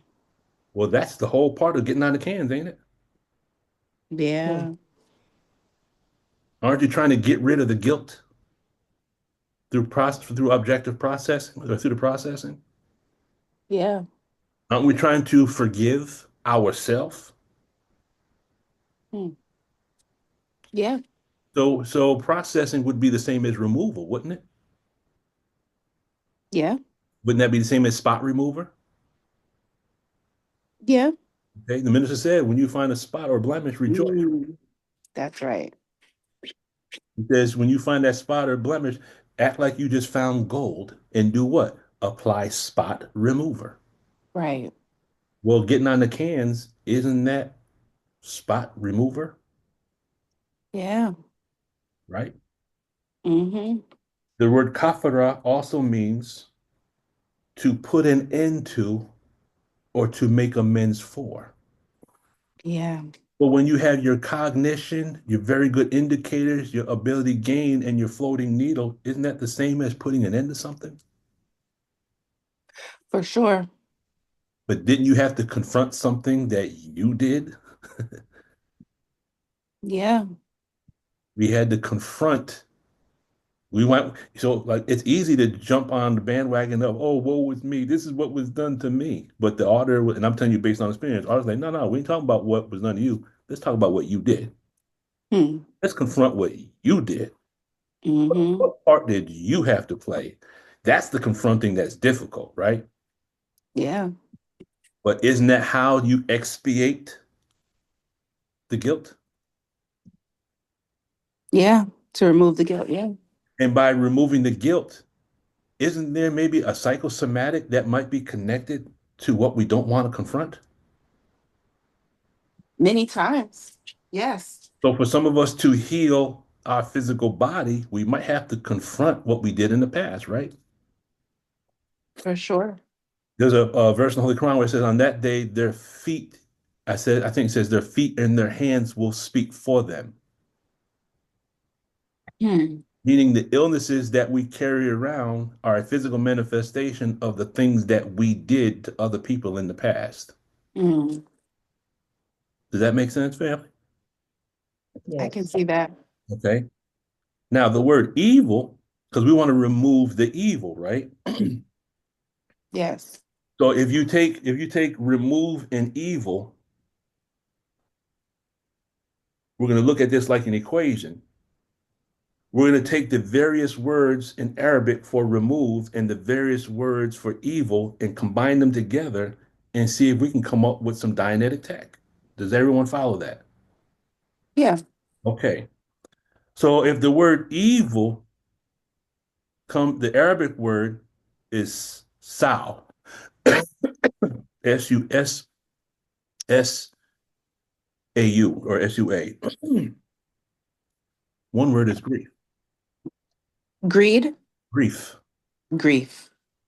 So remove the grief. Could we say expiate the grief? Yeah, Could we say extinguish the guilt connected to grief? that fits. Could we say put an end to grief? Yes, we can. Could we say make amends with the grief? That works also. Okay. Let's look at another word for grief or evil in Arabic. Torment. Could we Mm. say remove their evil is the same as to expiate? If you don't know any other word today, you're going to nerd expiate before the end of this. Could we say expiate the torment? Yes, Could we say extinguish the guilt that's tormenting us? yes, Could we say put an end to our torment? yeah, Could we say make amends with the torment? yeah, that fits too. Isn't this the same as saying we want to get out of the belly of the fish? Hmm. Because the fish here represents the grief, the Right, torment, right? right, right. So to remove the grief is to remove the things that's causing us to grieve, and improve their condition means to no longer be in the belly of the fish, right? Correct. Okay. I can see that. Okay. Another meaning for the word evil in Arabic is to do evil to someone. Oh, we got a flow here, don't we? Mm-hmm. Uh-huh. That's the one you got to confront under cans. Right. So in order to remove the evil, we got to confront the evil that we did to someone else. How about that? That's in the Holy Qur'an, isn't it? Yeah. All right. Now, evil means to be offended. Well, now you're dealing with what the tone 40 is all about. You got to be in the midst of someone without allowing them to take you off your tone 40. Does that make sense? I see. Yeah. That's Sister Ray now. That is one of the first things we learned in the SRD. Mm-hmm. You're in the TRs. Right. You got to be in the presence of someone, but you got to maintain tone in the presence of someone else's aberration, right? Correct. I think that's TR4. Can't remember which one, but Uh, for sure. and then TR6 is when you have to have TR. I think you have to have a TR with respect to a physical object, and then TR. I think 6 and 7 is TR on an object and TR on a body. I believe that's how it works.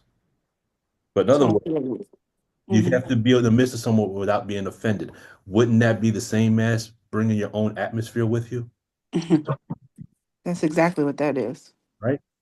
Okay. Mm-hmm. So removing their evil The word evil in Arabic means hurt, to be annoyed, to be indignant, to be upset, to be angry. It means shame, disgraceful act, or misdeed. So removing the evil would be the same as extinguishing the guilt that's connected to being annoyed, our anger, our upset, our disgraceful acts, and our misdeeds.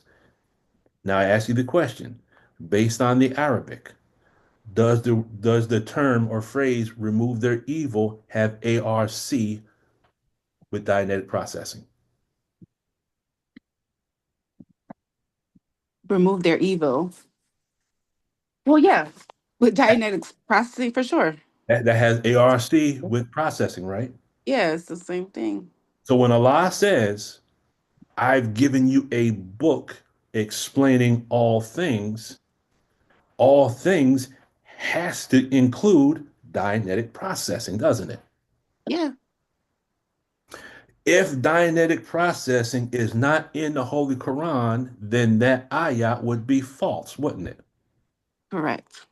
And if that ayah is false, then this book, there's no doubt in it, would have to be false as well. Correct. And since those ayats are not false, then Dianetic processing has to be in the Holy Quran, but it's given to us in the language of decisive and allegorical, correct? Correct. In order for us, to understand that the Dianetic processing is in the Holy Quran, if you go back to the problem book, it says after learning mathematics, which is Islam, and Islam is mathematics, it stands true, correct? Correct. So there's two things that we have to study. We have to study the mathematics, and then we have to study the Islam, and then we're able to build a bridge to see how they're equivalent, correct? Right. And then we can use that for luxury, money, good homes, and friendships in all walks of life, correct? Yes. Okay. And then it says, sit yourself in heaven at once. This is the greatest desire of your brother and teachers, right? Right. Now you must use the language and speak your mathematical theology in its proper term. Otherwise, you will not be successful, for she knows all about you, correct? Correct. This teaches us that in order to really understand Islam, we have to understand mathematics. We have to understand the language of it, and then we have to be able to use it. But now, is Dianetics mathematics? Yes. There is. So now we can take the word Dianetics and input it into the equation. After learning Dianetics, which is Islam, and Islam is Dianetics, it stands true, correct? How can you prove it? Because we're finding the processing in the Holy Quran in the language of allegory. In other words, if Allah is a scientist who speaks in the language of formulae, wouldn't that mean that the problems in our problem book are actually formulae? That means we have to figure out what's being communicated, right? Right. Okay. So this proves the first statement, believe in that which has been revealed to Muhammad, it is the truth from the Lord. The minister putting us on the road to studying the tech, it's 1000% correct because the source of the tech is Allah, not L. Ron Hubbard. He's the vessel through whom Allah provided this for a future time, which is now. Does that make sense? Yes. Sister Cheryl, go ahead. I see your hand up. Yes, sir. Surah, I think, I don't have my, Surah 15, verse 47, um, uh, auditing is in the Quran. I saw that some years ago when I said they stole our information. I think it's 15, verse 47. Uh, yes. Raise chair, huh? It says, Bismillah ar-Rahman ar-Rahim. Oh, and that's where it says the seven gates. I'm glad you said that because I couldn't remember where the seven gates were. It says, surely those who keep their duty are in gardens and fountains. Enter them in peace secure. And we shall root out whatever of rancor is in their breast as brethren on raised couches face to face. Right. That's what I Yes, ma'am. okay, so I always said that's auditing a Oh, law. yes, ma'am. Yes, ma'am. And I totally agree with everything that you're saying. I'm setting over here, hallelujah, giving a hallelujah And it's interesting because that verse 47, and we're talking about Surah 47. oh my heavens, okay. Yep. So that is Surah 15, ayat 47. But you can look at that whole section is describing processing. Root out, meaning we're going to go in and try to find and locate. And I can't remember off the top of my head, but that word in Arabic, the word root out, there's 5 words. Oh, that one word in Arabic describes the whole process of auditing. There's a word in it, and I'll try to see if I can find it real quick. But the one root in Arabic also means to examine, to locate. I think it means to reduce, and it also means to remove. So the one word in Arabic describes everything that we do during processing. So you root out whatever of rancor. The word rancor is dealing with extreme anger, extreme emotion that is in their breasts. And when you look up the word breast in Arabic, it's talking about the mind and the heart. So we're going into the person's mind, we're locating what's in the mind, and we're extracting the emotions from in the mind. And how do we do it? We're doing it as brethren on raised couches face to face. If I remember correctly, when you look at the word, it's either brethren or raised couches. The Arabic word means, oh no, I think it might be the word brethren. The word in Arabic is describing individuals that are speaking uh, almost like a whisper, and they're sharing things that are confidential. That's the whole thing is processing. Go ahead, Sister Cheryl. And another thing, thank you for that, brother. Thank you very much for that. And another thing, all praises due to Allah. I'll be starting soon, the Golden Dawn, and the reason why, uh, we can focus more on group auditing, to help get our people up. So anyway, I read something in my Islamic studies by us focusing on the good points of people to pull them up. Or you may have said, I can't remember where, but I've been testing it on my family, group auditing, pulling them up. And it comes from the Holy Qur'an, really, but it does work. So I just wanted to add that to what you were saying, brother. All praise is due to Allah. Thank you, Sister Cheryl. Is Golden Dawn group auditing? Should I answer, brother? Yes, ma'am, of course. No, it's giving the technology of mastering group auditing. That's number one. Is what you do, and I've done it on an elementary level for a group. Okay, I don't know it to full extent, but it's my goal, if it's the will of Allah, to master it, to use it in the community, in the mosque, with my family.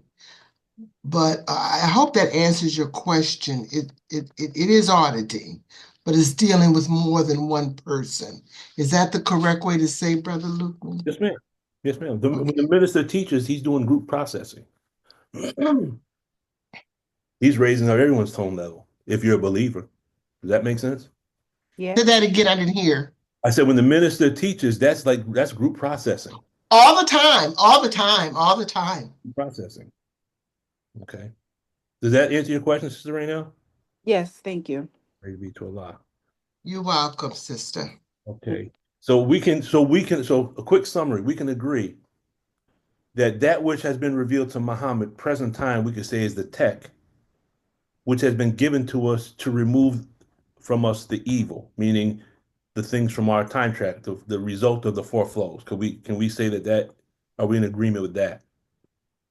Yes. Okay. So now if if it was revealed to the minister to give to us, and we can prove that is the truth from our Lord, we can say, for those of us that have used the tech, it has started the process of removing the evil from us, correct? Yes. Now, let's look at what improve their condition means in Arabic and see if there's ARC here. So the word improvement means to put in order, to restore, to make peace with, to fix or repair, to bring about an agreement, to become more efficient, and to produce happiness. Isn't that the result of processing? Yeah, Right? it is. It produces an improvement, correct? Yes. Now, the word condition in Arabic,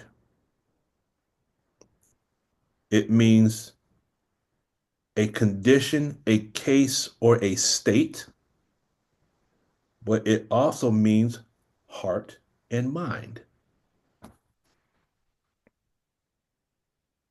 So improve the condition. If we look at this like a formula, can we say that it also means to put in order or restore our mind?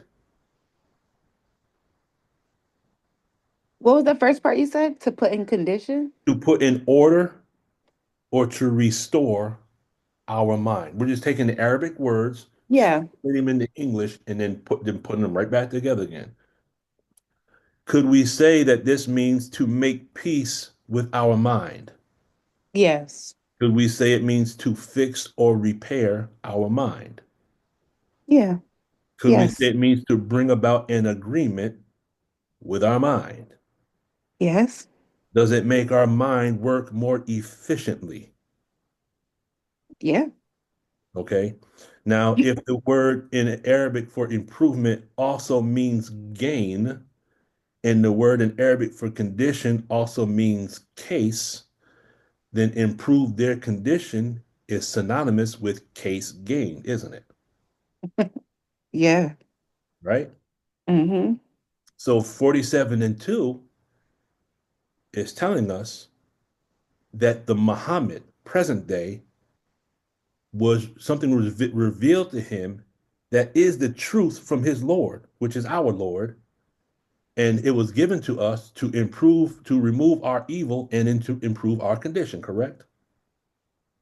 Correct. Okay, now let's hit 1 and 3 real quick, and that's where we'll wrap it up. So ayat number 1 says, those who disbelieve and turn men from Allah's way. Well, we know who they are.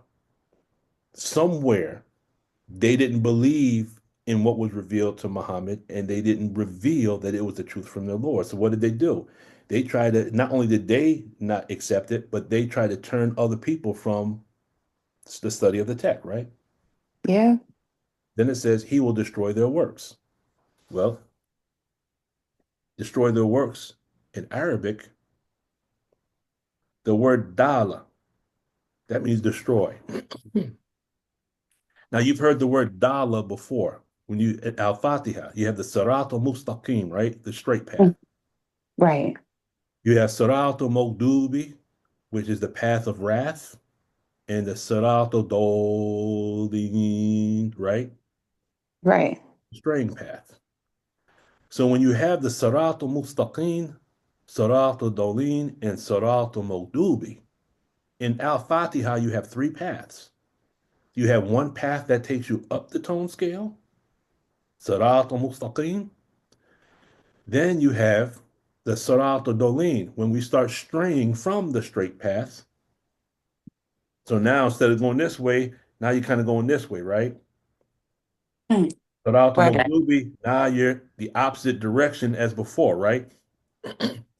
Right. So Dolin, the word Dolin is dealing with everything. If you look at the verbiage that describes the emotion scale below 2.0, and you look up the word Dala, the Arabic root word, it's describing all the same things. And then Sarat or Mogdubi would represent all of those behaviors below 2.0 and the sicknesses that are connected with them. That makes sense. Yeah. So to destroy their works, when you look at the word in Arabic, it means you're beginning to destroy their goals, their plans, their achievements, and their endeavors. In other words, our aberrated mind is going to be the root of our own destruction. Hmm. Does that make sense? Yeah. If you look at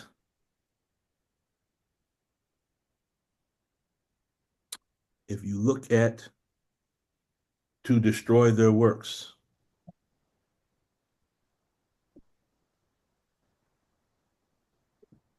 which the Arabic word also means invalidation, to make Right. it ineffective. It means to hold down, like the held down seven. Right. Okay. So what this is kind of saying is when we clear it in the Arabic is here's the result. If we follow the minister's instructions, here's what's going to take place. Remove the evil. And when you remove the evil, what happens? You improve the condition. If we don't follow the instructions, our works are going to be destroyed. Meaning the things that we do, the things we're working on, if we disregard the minister and blow him off, then the things that we're trying to do will never come into fruition. Does that make sense? Right. Yes. Okay. And it says that is because those who disbelieve follow falsehood. And those who believe follow the truth from the Lord. Thus does Allah set forth the descriptions for men. So those that disbelieve follow falsehood. Oh, that's the word. Falsehood. The Arabic word falsehood also means to invalidate, to make ineffective, or to hold down.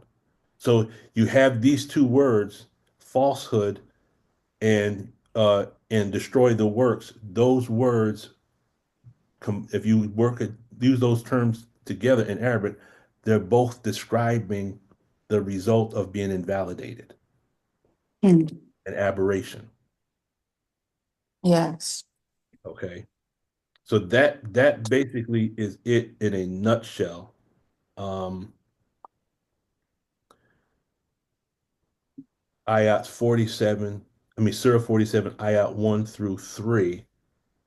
Um, and I'm sure we could always go a little bit deeper, but it's already 12:30. It's already 2.5 hours.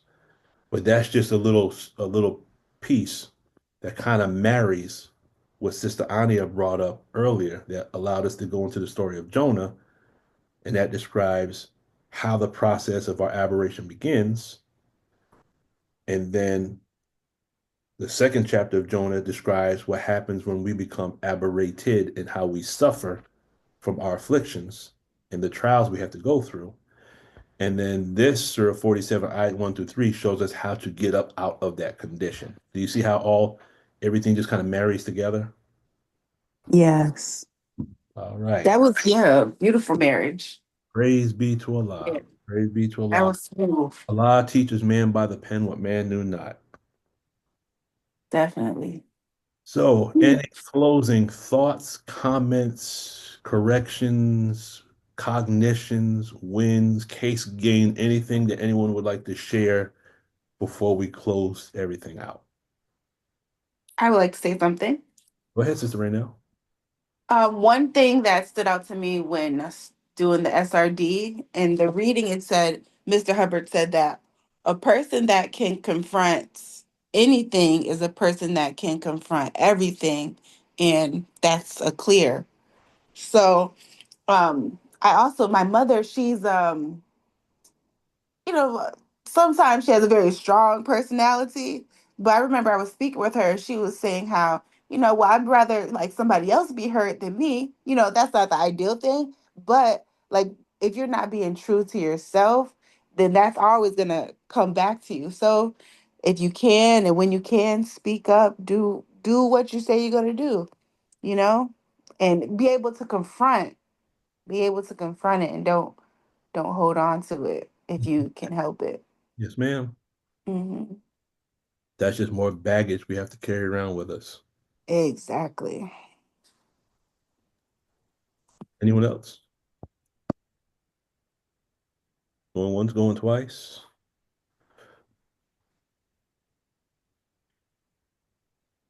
Just Anya, you have anything for us real quick?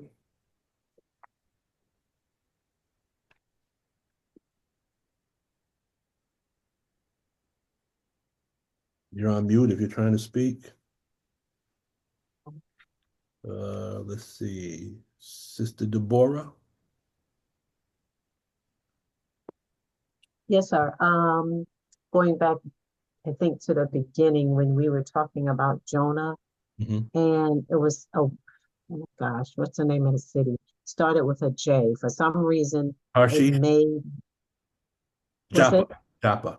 Jaffa? Okay, it made me think of the movie. I can't remember what it is, but it was the one Clash of the Titans. Clash of the Titans. That's what it is. And it made me think, I was like, I wonder if that's in the same area. So Yeah, Clash that of the just, Titans. You're just going kind of back, popped you're going up. back to the 80s. Yes, yes, sir. That just popped up when you said that. So I was just wondering about that. Yes, ma'am. And the fact that I remember that, wow. It just goes to show how much we Well, still have recorded in our brain. right. All I could remember was release the crackling. That's all I could remember. Remember the And name of the Medusa. deformed guy? Was The, that no, that was Medusa, right? no, Medusa was one part, but Calibos was, Oh, remember Calibos? yeah, the deformed guy. Yeah, he was punished by the gods. Yeah. Mhm. Just a little sidebar. Do you know where the story from Medusa comes from? I think I heard you speak of it before, but refresh me. This is just something I remembered reading somewhere. I don't know if it's true, but if it is true, I can understand it. Medusa actually comes from, I can't remember what book I read this from. Now I got to go back and see if I can find it in one of my books.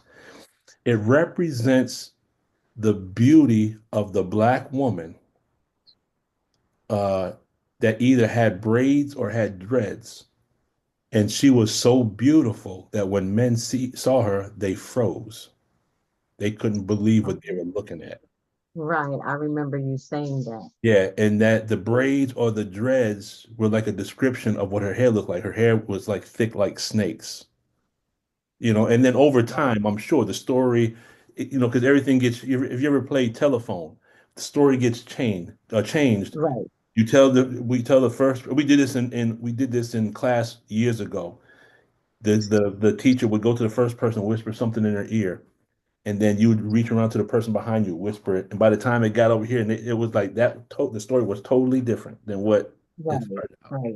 So what started out as a black woman, with dark skin and a beautiful form with beautiful hair, it turned into a woman that if you looked at her, you would freeze.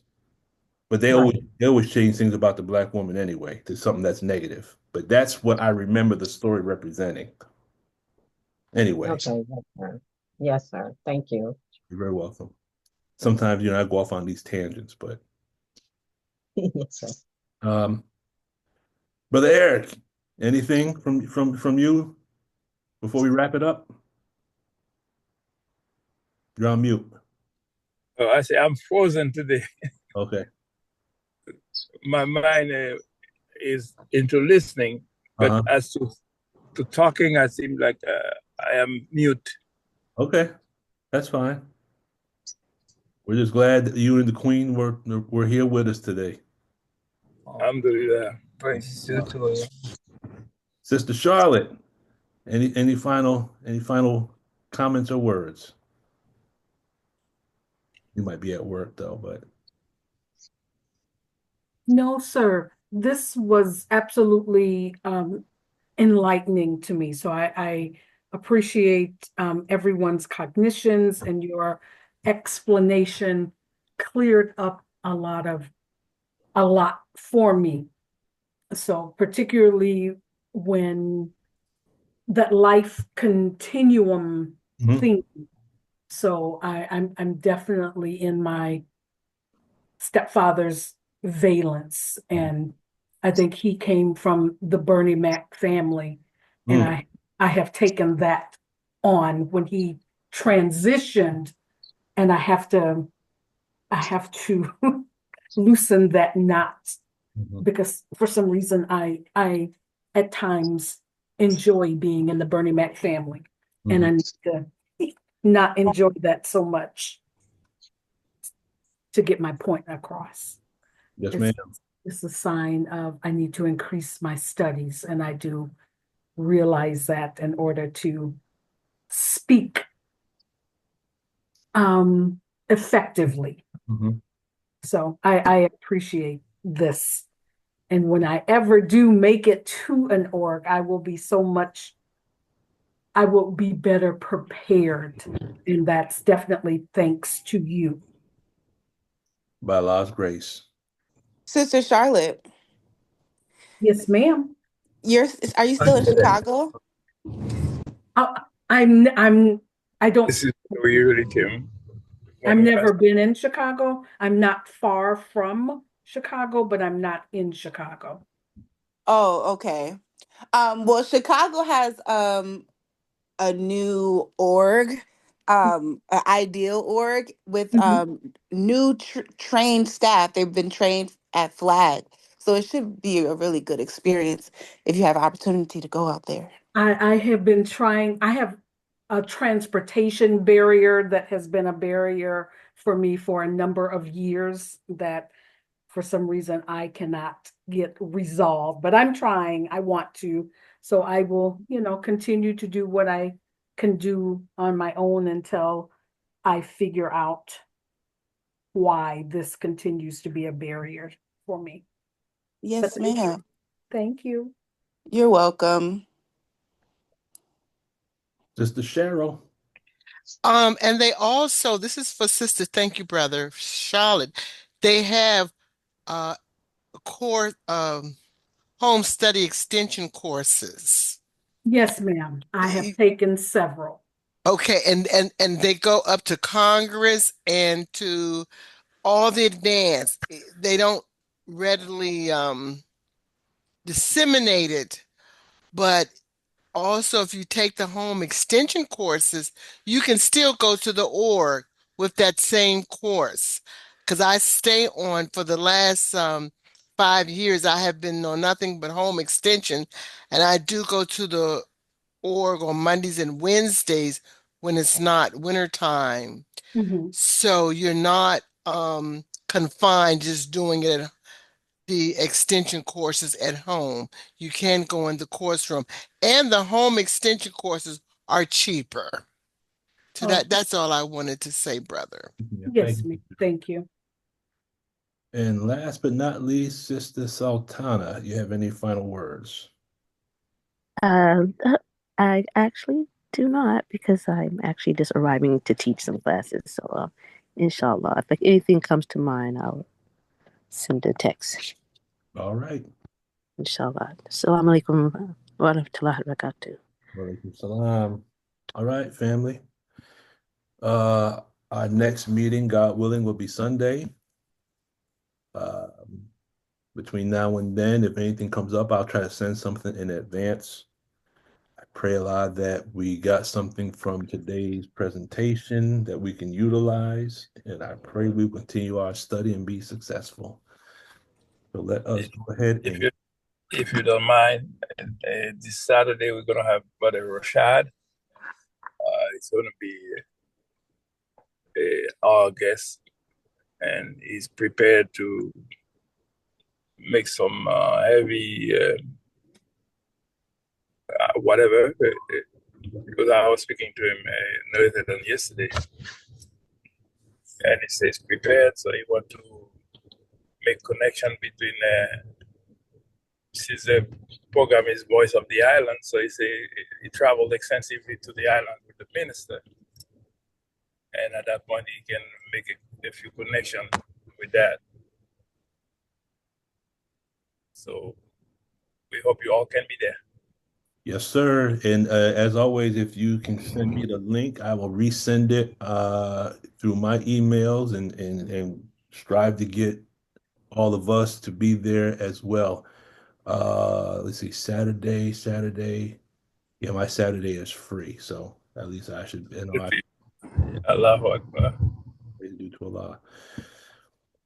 All right, family, let us go ahead and close out in prayer. Attention prayer. I seek refuge in Allah from the accursed Satan. In the name of Allah, the Beneficent, the Merciful, all praise is due to Allah, Lord of the worlds, the Beneficent, the Most Merciful, Master of the day of judgment in which we now live. Thee alone will be served, thine aid do we seek. Please, Allah, guide us on the straight path upon whom thou hast bestowed favors, the path upon whom thy wrath is brought down, or those who go astray if they've heard thy teachings. Ameen. I mean, thank you, family. Walaikum salam. Walaikum salam. Walaikum salam, brother, and thank you. Wa alaikum salam. Sorry, I was distracted with the traffic.